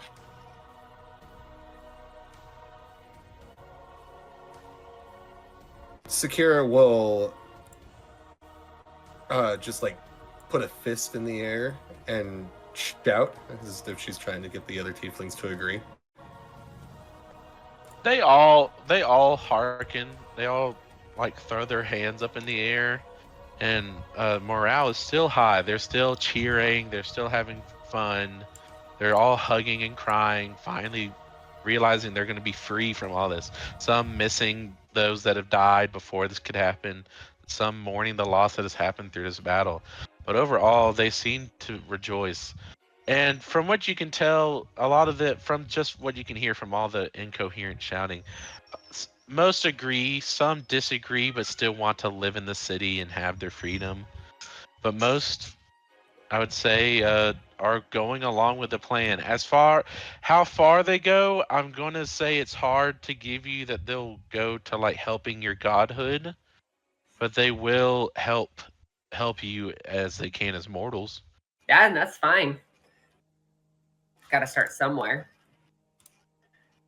So what are your goals again, just to clarify for me? Like, what are you wanting them to do? She wants to basically have the noblemen all executed, and for us to pick certain tieflings to take up the nobleship, and they'll also take over the wealth, but we will also disperse some of that wealth back to the tiefling people as well. So everyone's getting something. But okay, so basically execute all the noblemen and replace them. And replace them either with tieflings or just loyal people, and spread the wealth out. Yes. Okay. Mainly the merchant guild that helped funded and helped this revolution are now very they're not upset, but they're beginning to be hearing that you want them executed regardless of their help. Oh, not them. They'll be. Okay. Yeah. I forgot about that. I was about to say, I was like, some noblemen helped you. They're like, wait a minute, I didn't sign up for I got you here, damn it. Yeah, I think there's only two of the ones that sided with Zella that are alive, and they're in the shard.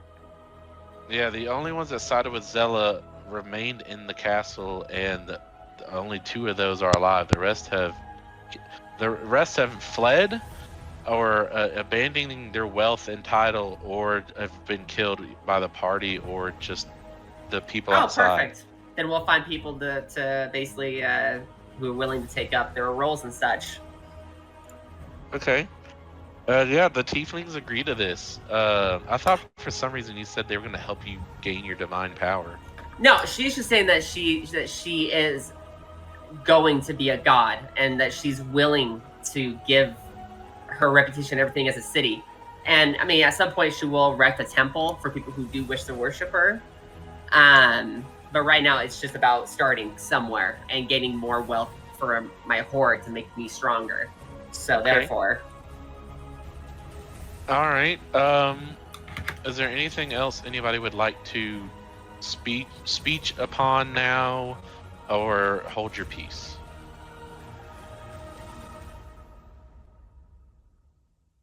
All right. Peace has been held. All right. So about an hour goes by, which includes rounding up the remaining guards, taking over the castle, and at this point, anybody that opposed your group and allies is now in the castle prison or dead. So that, just to kind of tie that up. At this point, Perfect. Agus, as well as two of the, I'm gonna say, leadership of the tieflings besides the party, and the merchants, which is really just headed by the one man, which I need to remember his name. Give me just a second. Okay. I'm gonna think Zinra's probably gonna basically destroy the throne and lay in the exact same spot in the hall. Okay. His name is Bryce. Brice. This is the leader of like the whole merchant guild in the city, the one that helped funded and was the nice noble to use Zinra in the previous fate. Uh-huh. His name is Bryce. Bryce, okay, let me see her. Asher. Bryce Asher. Right. And who was he again? Bryce He's the Asher. leader of the merchant guild of Amon. So he has, if there was a guy to help you do a business, this is the guy, or get connections, this is the guy, kind of thing. Perfect.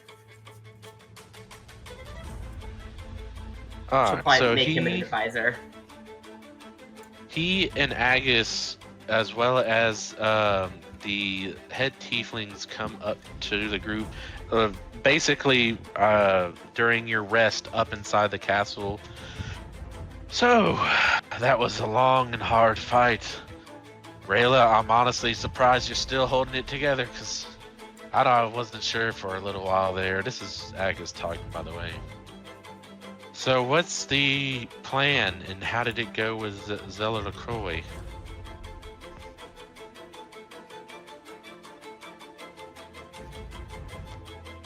We're all together now, right? Or Yeah, the whole party is together sitting here.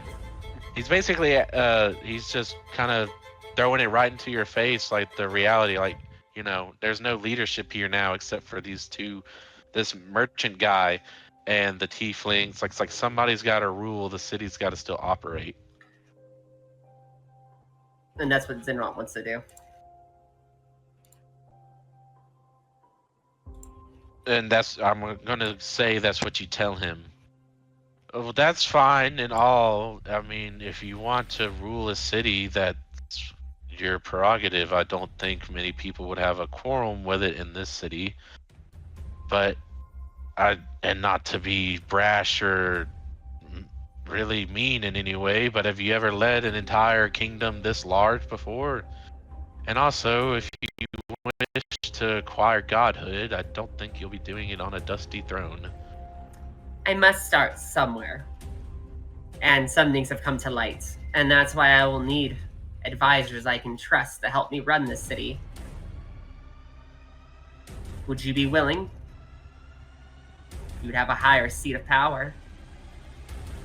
Who, me? I have my own ambitions and goals, and a company both me and Rayla work for already. So I'll pass. She nods her head. And she'll look Though if you ever need me, Rayla could reach out. Thank you.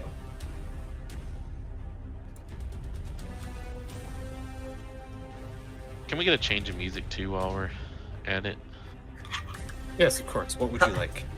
Just something more somber, like, discussion music or something. Nothing crazy.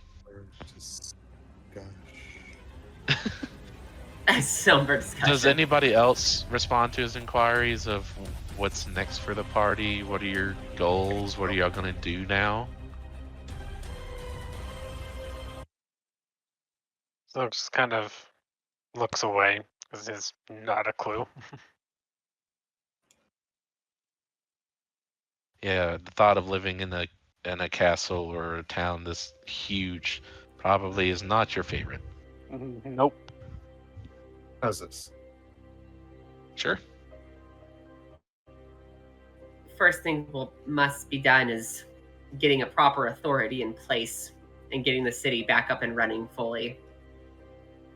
There's a much greater threat out there now, and we must prepare the city and its people for it.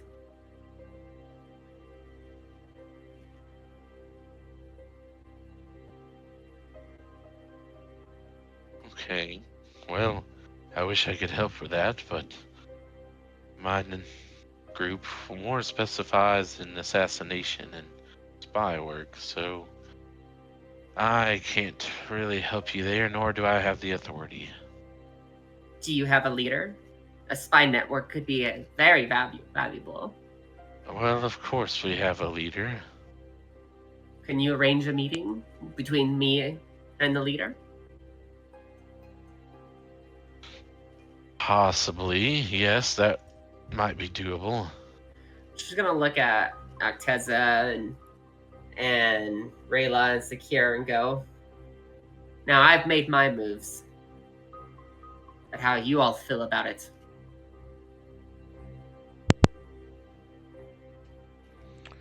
I just want out of this damn cursed city.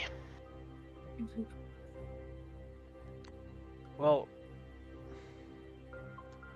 the short of it is, with what just happened, I don't think we're going to have time to run a city.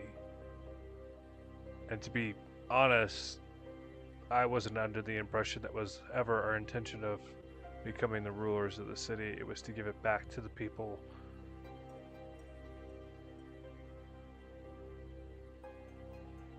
Free them from the oppressors and then let them lead. We could. And be their guardians instead.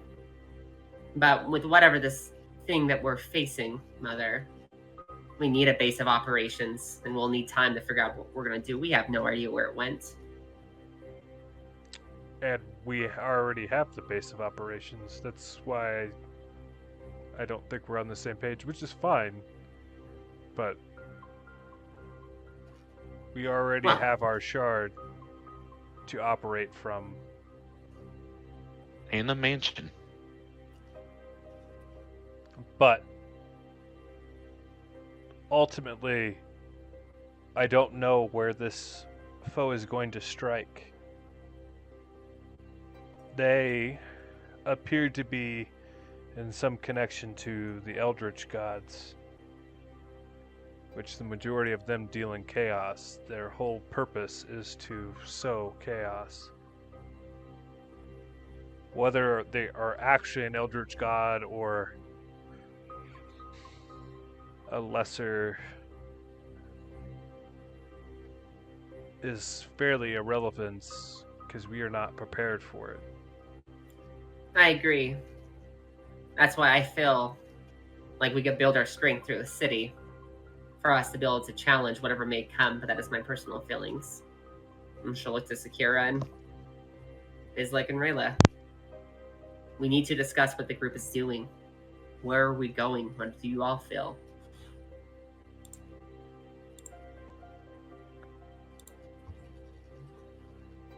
I agree with Acteza. We don't know where they're going to strike. But maintaining a city while also being on guard, pretty much on lookout anywhere around the world, that is a lot to ask.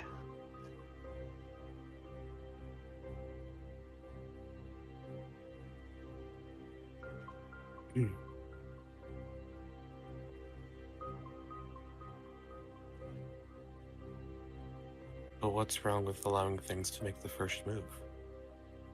Agreed. A good offense, a good defense is a better offense. We just saw Knowing- firsthand what happens when we let them make the first move.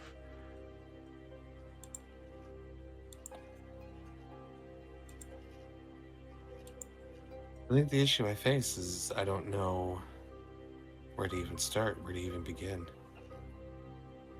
All of this has gone way deeper than I could have ever imagined.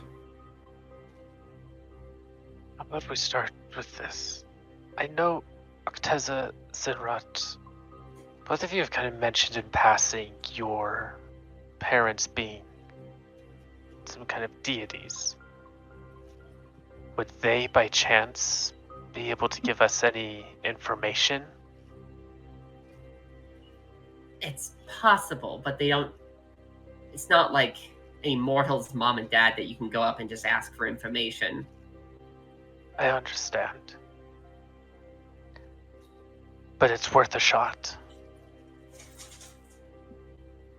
Agreed.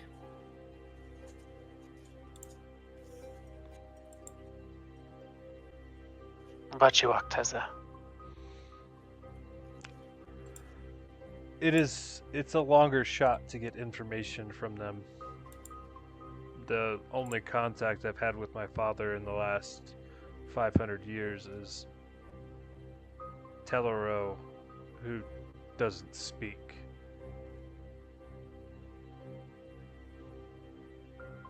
So as far as direct answers, I don't know, but the ritual she cast specifically required blood of gods and magical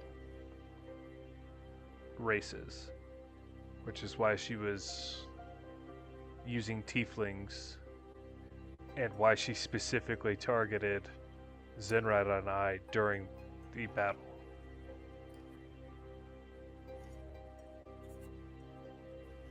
That this deity is about chaos? I mean, that's what they said specifically, and without knowing which of the Eldritch it is, I don't know more on what their specific goals are, but majority of them are not overly concerned with the mortal plane aside from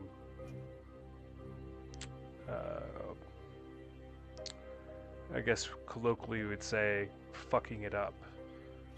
Agreed. Your plane of existence is not the priority of all planes. It's just one part of the equation. Our first step should probably be then to find out where they would strike to cause the most damage. They could strike plenty of cities, temples. I mean, if we're gonna need to be on the offensive, then it does come back to my concept of using a city to grow our influence and power. We could go travel, but we'd only be casting our net in such a small section. We have no idea where they're at. Where they are. Don't mind my interruption. And this is the merchant Bryce coming up. He is a dwarven man, regardless of what I've said before, because I don't remember. He's Fair a enough. dwarven man. Towards his older age, he's definitely been in the business for a couple hundred years. He's got a long, flowing, well-ornate, and conditioned beard. He is balding, though. If you don't mind me interrupting, you were all adventurers, and are still adventurers. If what you are saying is some crazy, powerful god is now among the mortal plane and seeks to wreak havoc, well, and not to put this lightly, you stand no chance right now. But why not become more powerful like the heroes of old? I remember there was this wily person. Ryder, I think was the name. They tell about these great heroes that once fell ancient dragons of old. If they can fell creatures of that ability, then they could easily have tried to fell a god. Look, running a city, if whatever you guys want to do it.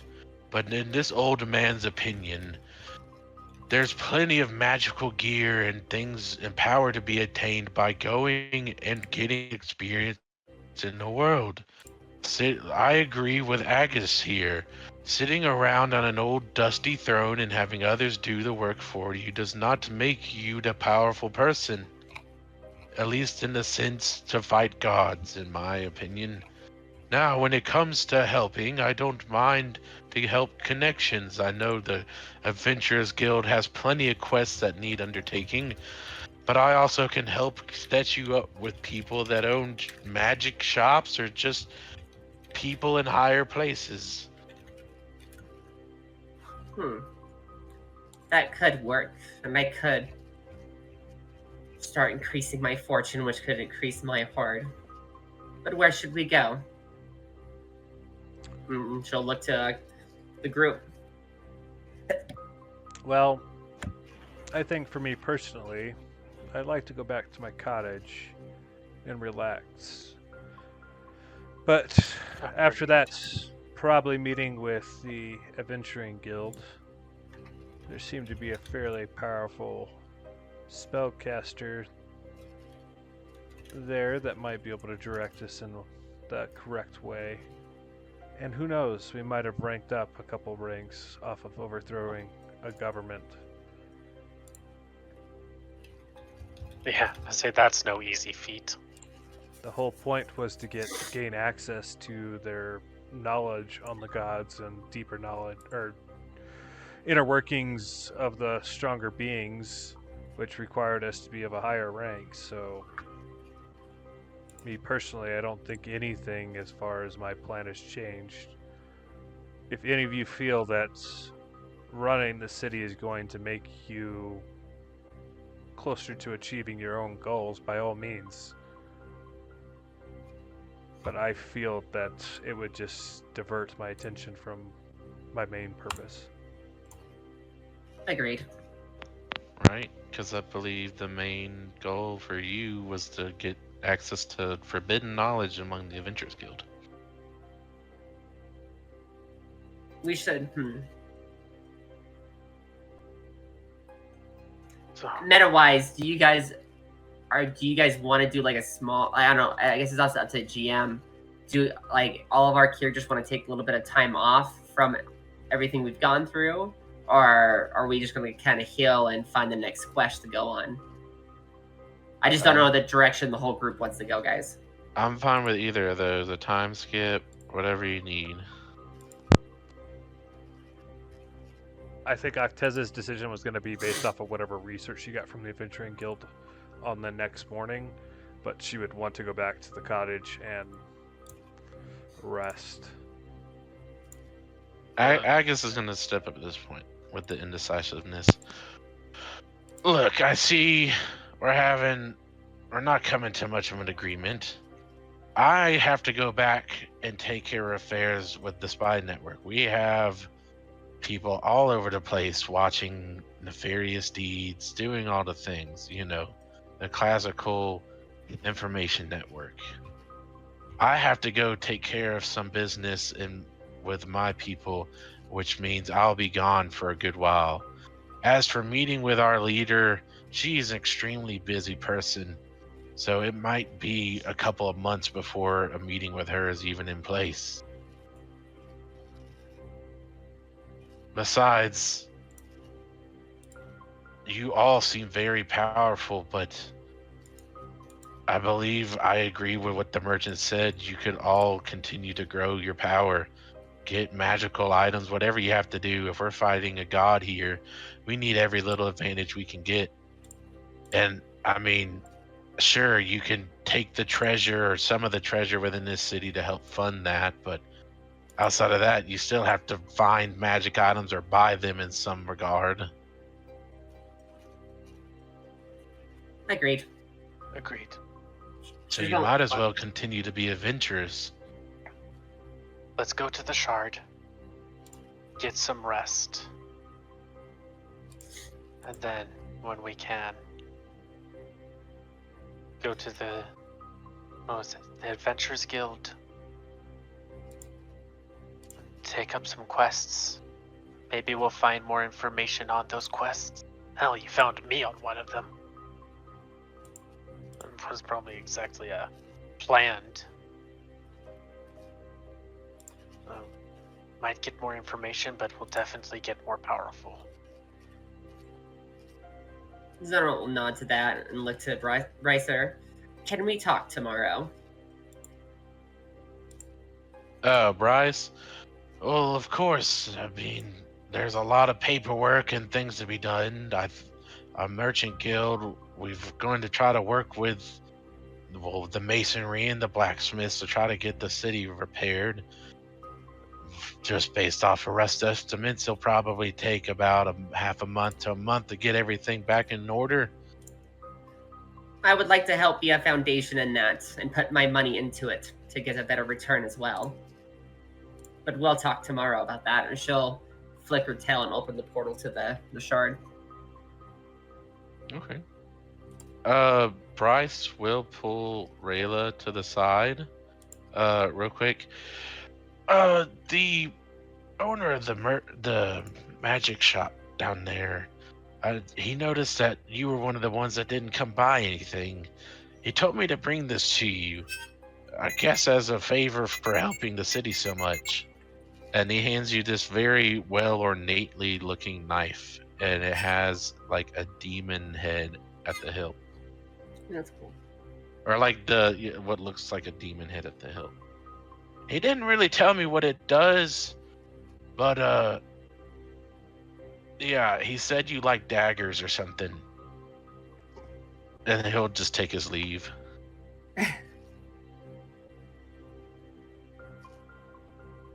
Do you accept? I will gladly accept it. Cool. Yeah, and you can attune to that over the night, and I'll try to add it to your inventory if I can find it. It might not be on D&D Beyond. Cool. So we all enter into the shard. The kobolds all greet you as you enter. There's still about 5 to 10 that are working on the mansion, unless we are dropping that project, but I have not heard otherwise. So they're still repairing it to be your estate here in the city of Amon. Which leaves about 10 inside of the shard. The 2 nobles are being cared for to keep them alive, but are bound and tied and kept on the side of Acteza's house. Not like so close that their screaming would wake you up, but that's just the location they've kind of designated for them. The spider you have is again still nesting on top of the ceiling of the shard, and the wargs are just sitting there like 2 happy dogs as you enter in. What is everybody doing during this long rest? Sleeping in the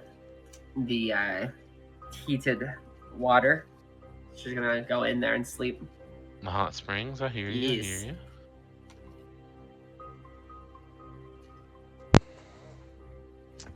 Acteza would head back to her cabin,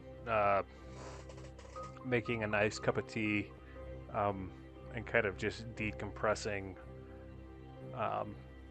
Would have set out like a little campfire in front of the cabin, and in her like rocking chair, relaxing before heading to bed. Okay. I'm just gonna sit in one of the chairs in the common area. His kind of head in his hands, thinking about everything that happened.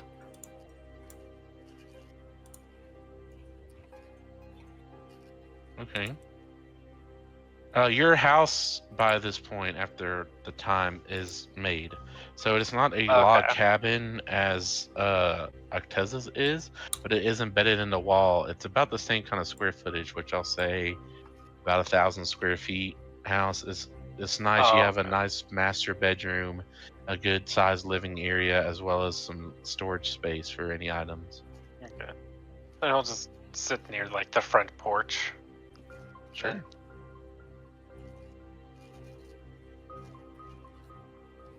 In a guest bedroom, because I'm, that's 2.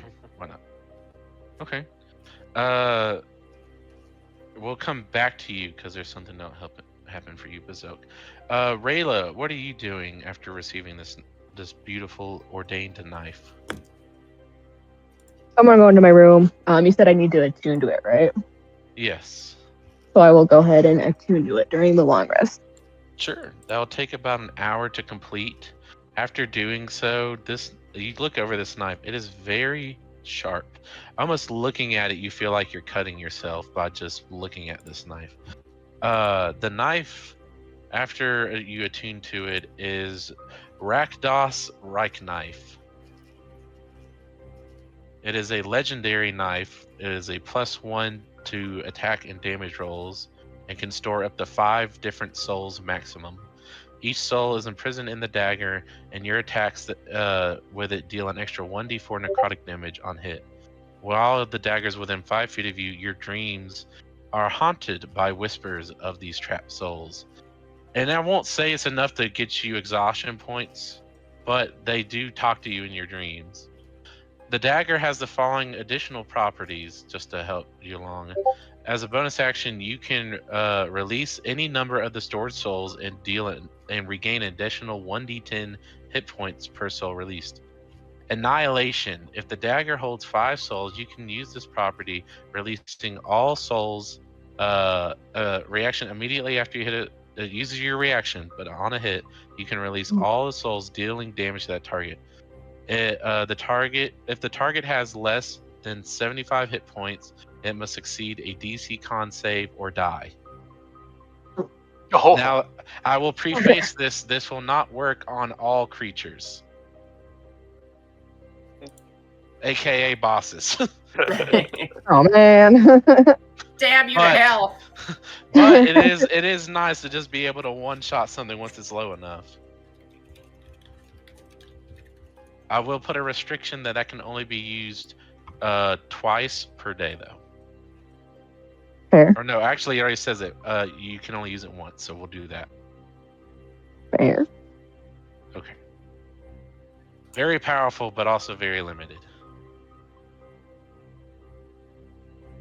All right.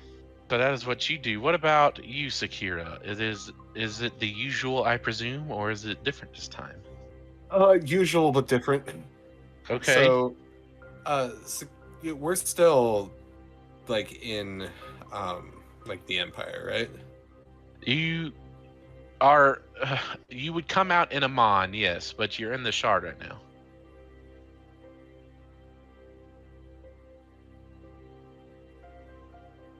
If you'd like to leave the Shard, that's fine too. That's on the table. Yeah. So she would want to leave the Shard and Okay. go find a couple willing tiefling participants and make their way up to Zella Lacroix's living quarters and fuck in her bed. Okay. Oh my God. Roll me persuasion at advantage. And also, what are you looking for? Men, women, both? All of Did the you- above. Or did you All take of the kobolds above. with you too? So highest would be 16. 16. Yeah, given your efforts to one free them and your high persuasion, yeah, you're able to get about 3 tieflings together. You have 2 females, 1 male, and they're more than happy to oblige their hero. Hell yeah. And we make a mess in Zella Lacroix's bed.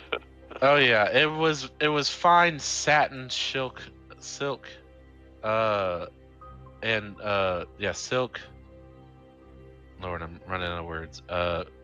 Mattress stuff, like the bedding is all fine, high quality, best made dragon silk is what I'm gonna call it. The creme de la creme, the worthy of a king, as this is the king's chamber or queen. You fuck the ever living shit out of these people, destroying, not completely annihilating the bed, but definitely messing up and tattering the silk sheets. Whoever rules this place after this will have to buy a whole new bedspread and probably get the bed repaired.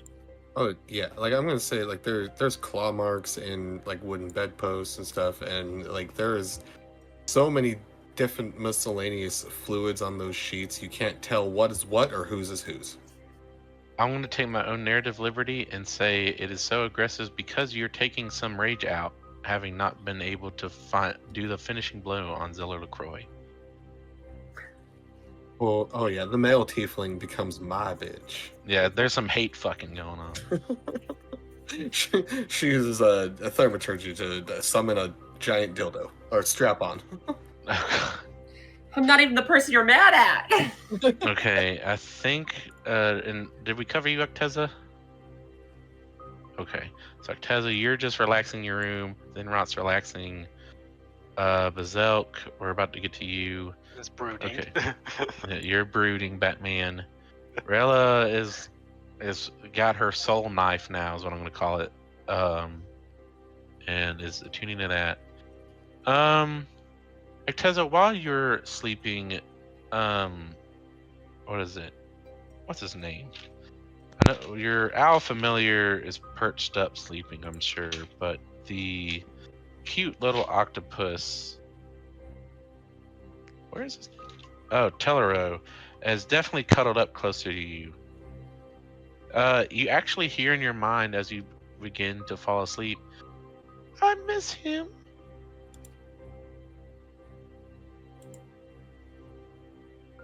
If that didn't come through clear enough, it said, I miss him.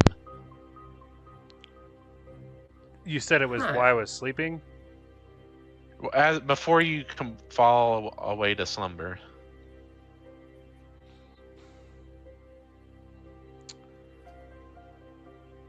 Yes. Seems we're getting closer, but not in the way that I would like. Are you meaning this to your father or to the pet? Well, to be honest, since it hasn't talked to me before, I'm going to assume that I'm just hearing things and then speaking out loud.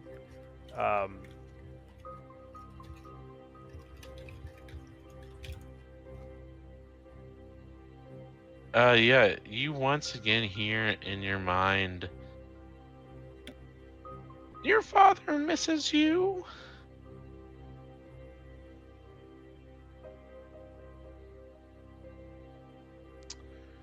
Well, we'll see what we can do. Seems like a rather uphill battle. Yes, an army is coming.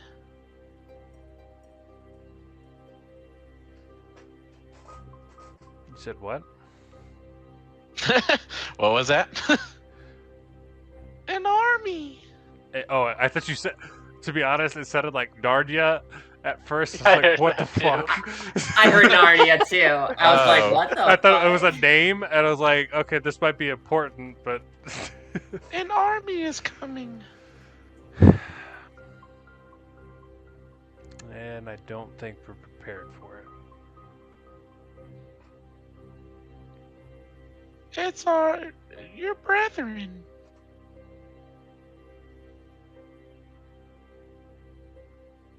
And by this point, Talara falls back asleep.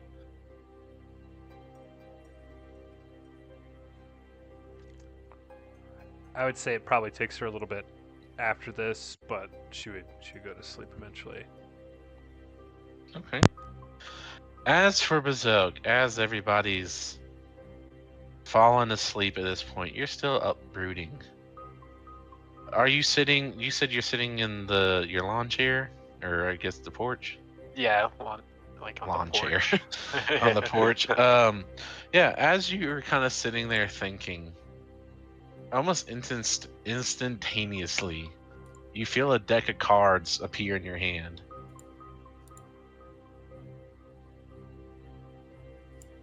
It looks Oh, like look any up. old deck of playing cards.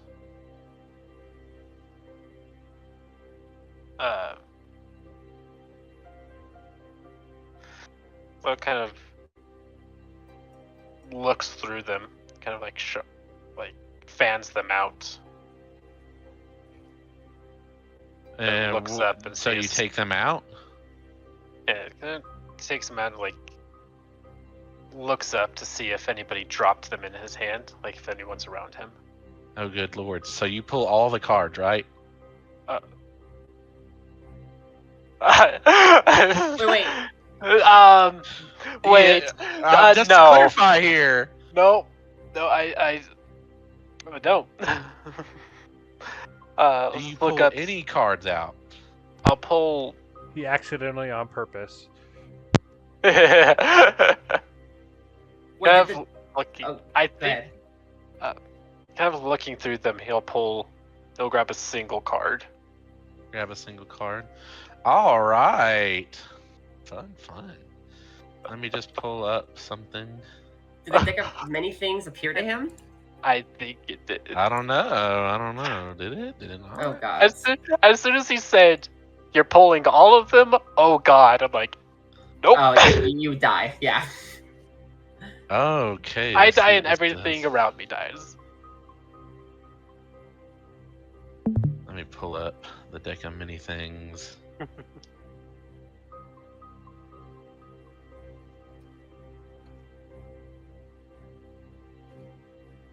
Oh, that's the deck of many more things. There's like 100 cards in that one, I think. Oh god. Okay, there we go. Let's see.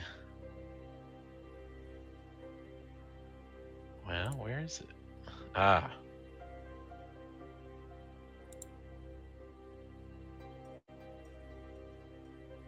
Okay.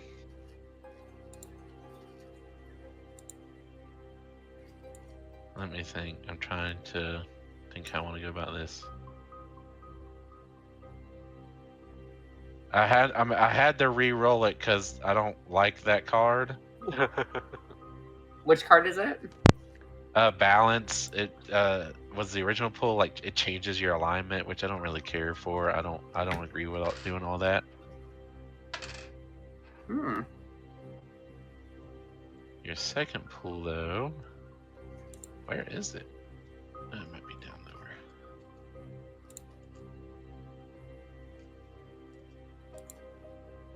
The card you pull is the star card.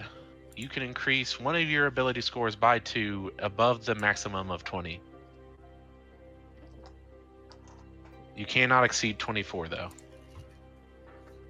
Okay.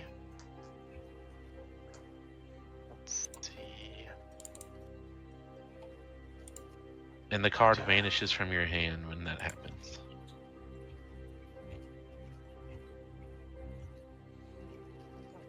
What do I have to increase?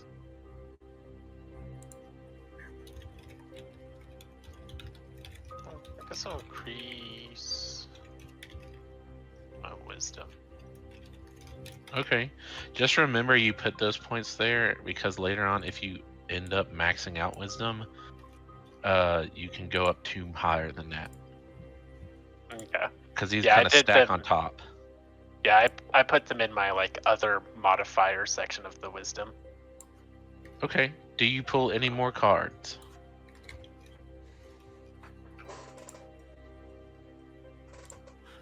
Still being very curious and not knowing much about this, he'll pull one more card Oh gods. Oh. Okay. and then put the deck away into like his pocket. Okay. From his testing to see if they're all like that. Press your luck. Big money, no whammies, and Let's see. Watch it be the avatar of death. Right. Don't say things like that. Don't put that in the universe. It literally keeps pulling the balance card, and I'm like, motherfucker. When I'm already like chaotic neutral.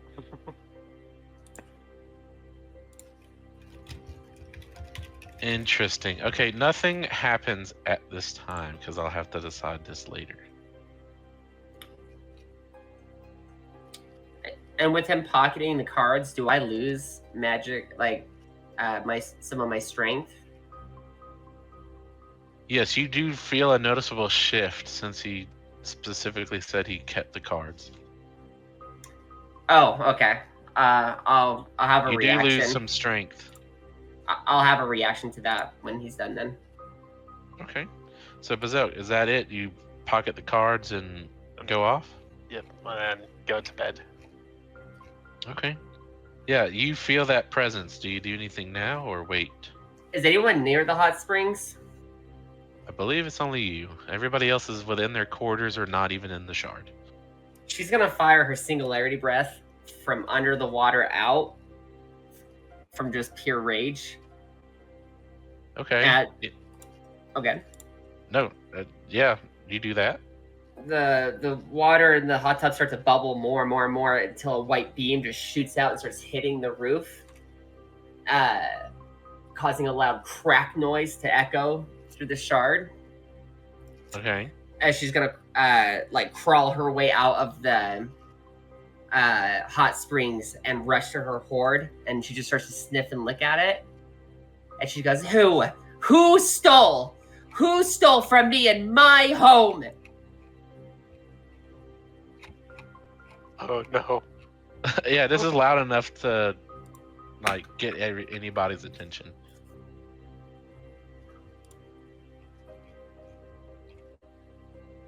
She is just going in circles around her hordes, like just huffing and puffing with rage.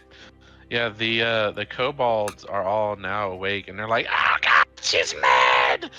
Oh Lord, we're sorry, we're worms." And they're frantically looking around too, like checking under each pebble, even though, like, how would a deck of cards fit under a pebble? They're looking through every bit of grain of sand right now. Do I know exactly what is missing, or is it just the fact that something is missing? Being the only magic item in in the pile, yes. Especially since it's legendary quality, you would know it would be that. She fires another singularity breath at the ceiling again to make even louder crack noise. Yeah, Acteza, you were close. You're on that cusp. You're starting to feel a dream come on. And it's like you're almost about to frolic through the woods with the fairies and the things and all that. And then this earthquake explosions start happening outside. And you just have those dried, like, eyeball look, just your eyes open. You're like, oh, Lord. Zinrat, what are you freaking out about? She looks over to you and she goes, Someone stole the deck from us. My power has been decreased. Someone has been in the horde. Kobolds, has anybody been here?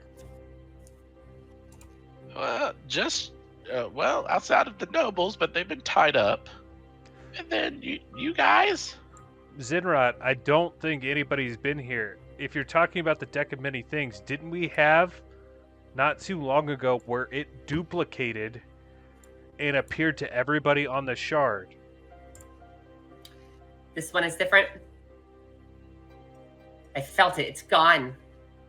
I think that just means someone pulled cards. It didn't feel like last time. Last time I didn't feel it withdraw from me. Zenrod, give me a history check. History check. Nat 20. You specifically remember that you promised the cards every 2 months you would use them, and it has far exceeded that time. Has it? Yes, with the fate change releasing onto tieflings, it's been about, I think, 3 months since y'all have been trying to liberate the city. I need to pull a card, Mother. And we need to find it. It is no longer in the horde. Well, Zinrat, I think the deck acted on its own. Does Bazelk hear this conversation? Oh yeah, you like hear explosions and yelling, and you see and these kobolds are about I think like 2 feet tall. Yeah, you just see a ton of little kobold lizard men running around frantically. Like there's a lot going on. So I Trying hear to sleep them right now would be specify hard. about the deck. Huh? So I hear them specify the deck of many things. Yes, you hear them talking about some kind of deck, and if you pull the deck back out, it no longer looks like an ordinary deck of cards. The illusion is gone, and it is now an illustrious-looking leather-bound pack of cards. They'll just. That was scared because he is pretty sure he hears this dragon pissed off. She's missing a deck, and I suddenly have a deck. Comes outside and goes, What's going on?" Who painted my hands red? Right? She just looks over to you and goes, "My deck is missing. Maybe it acted on its own, but it's still missing." And she just like looks at her hoard and she's like, "My deck, it is missing. It should have came back. Something is wrong."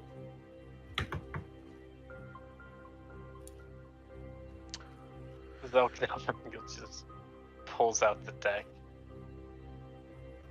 This one? It's like almost like the whole fucking cave just goes quiet and she just looks at you. And she goes, "Yes. Did it just appear to you?" Yeah, I was sitting on the porch and it just appeared in my hands. It looks different than when it appeared. Must be angry. She'll use gravity pull to pull the whole deck to her. Sure. Zelkletzer.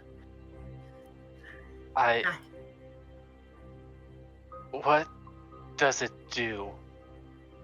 It does a great many things, and is why we have this base as we do. And I must have angered it.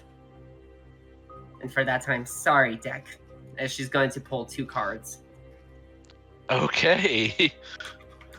One for the one she owes, and one Lord. and one to make up her deal with it. And she'll say as she pulls 2, "I will make sure I draw once a month from you. That is a vow." Okay. Once a month, you're pulling a card. She's trying to make up for it. I didn't know the time got diluted like that, so this is just me as in character doing what I know. do. I know you didn't. I mentioned it, and I think it was forgotten. And I was like, Yep. Oh god. Okay. What do you want me to roll?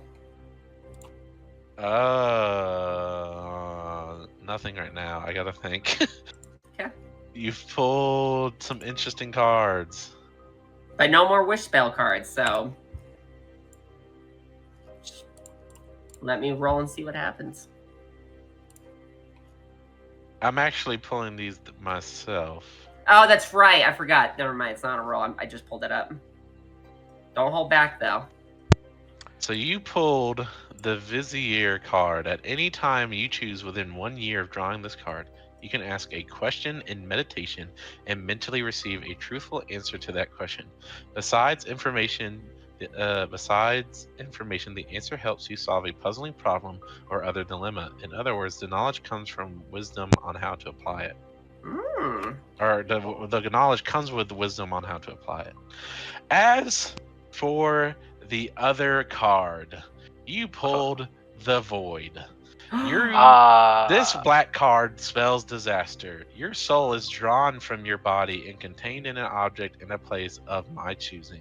One or more powerful beings guard this place. While your soul is trapped in this way, your body is incapacitated.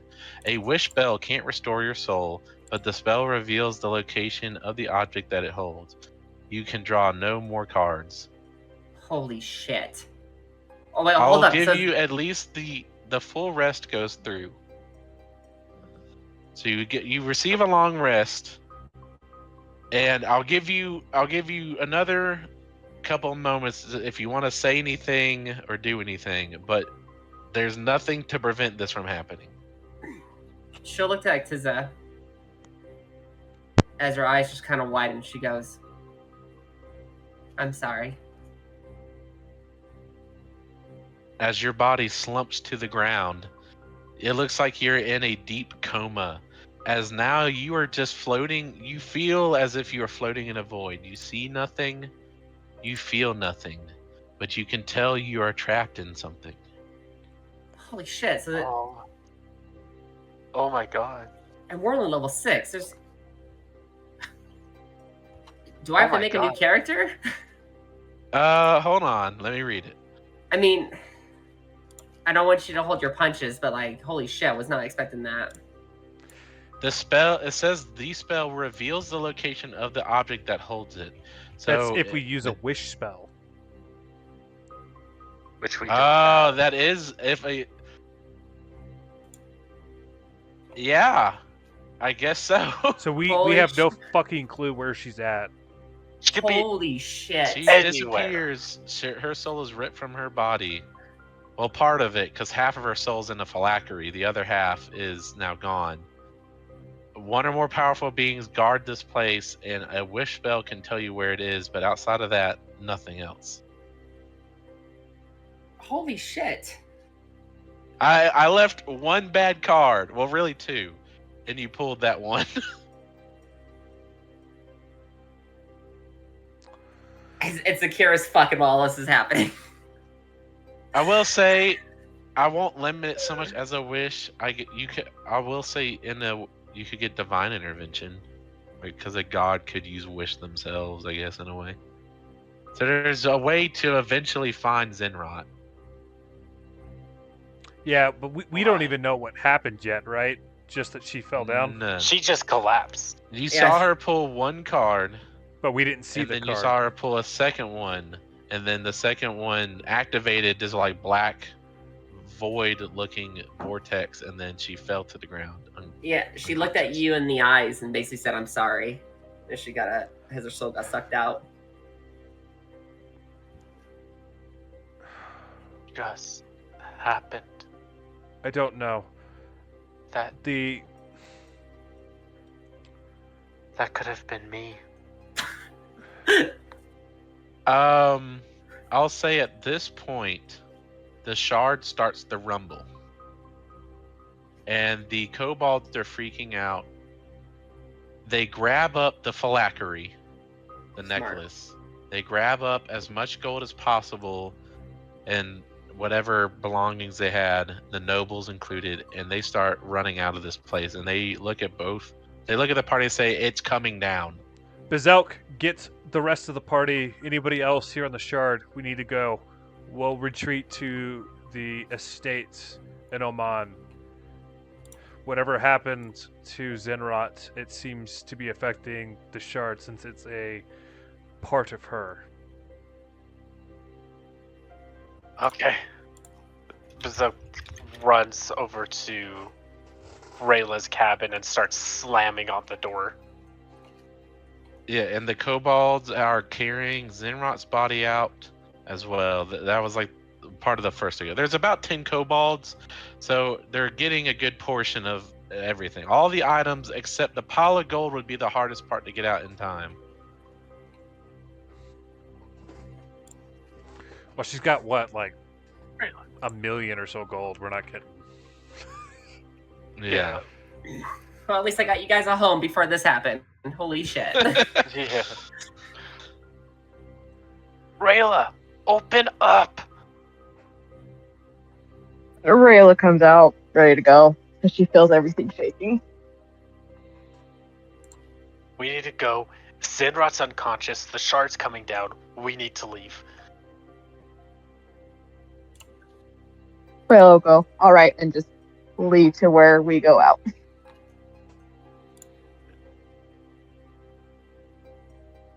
All right. So we'll follow.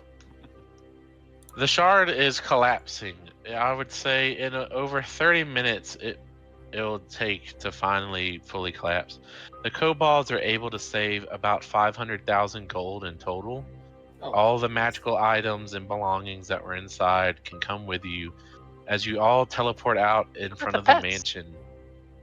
Oh, the pets too. They run Okay. their asses out anyways. The pets are like stuck to some chains. Oh, dude, are the noblemen just stuck there? Now the noblemen are carried kobold's out. round.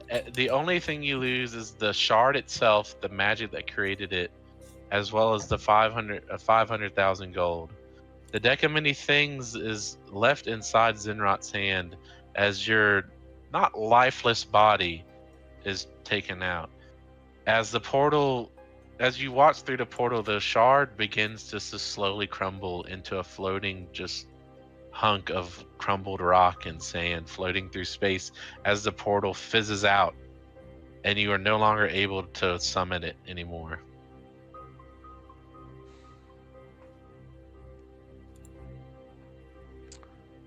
I think that's where we're going to end the session for tonight.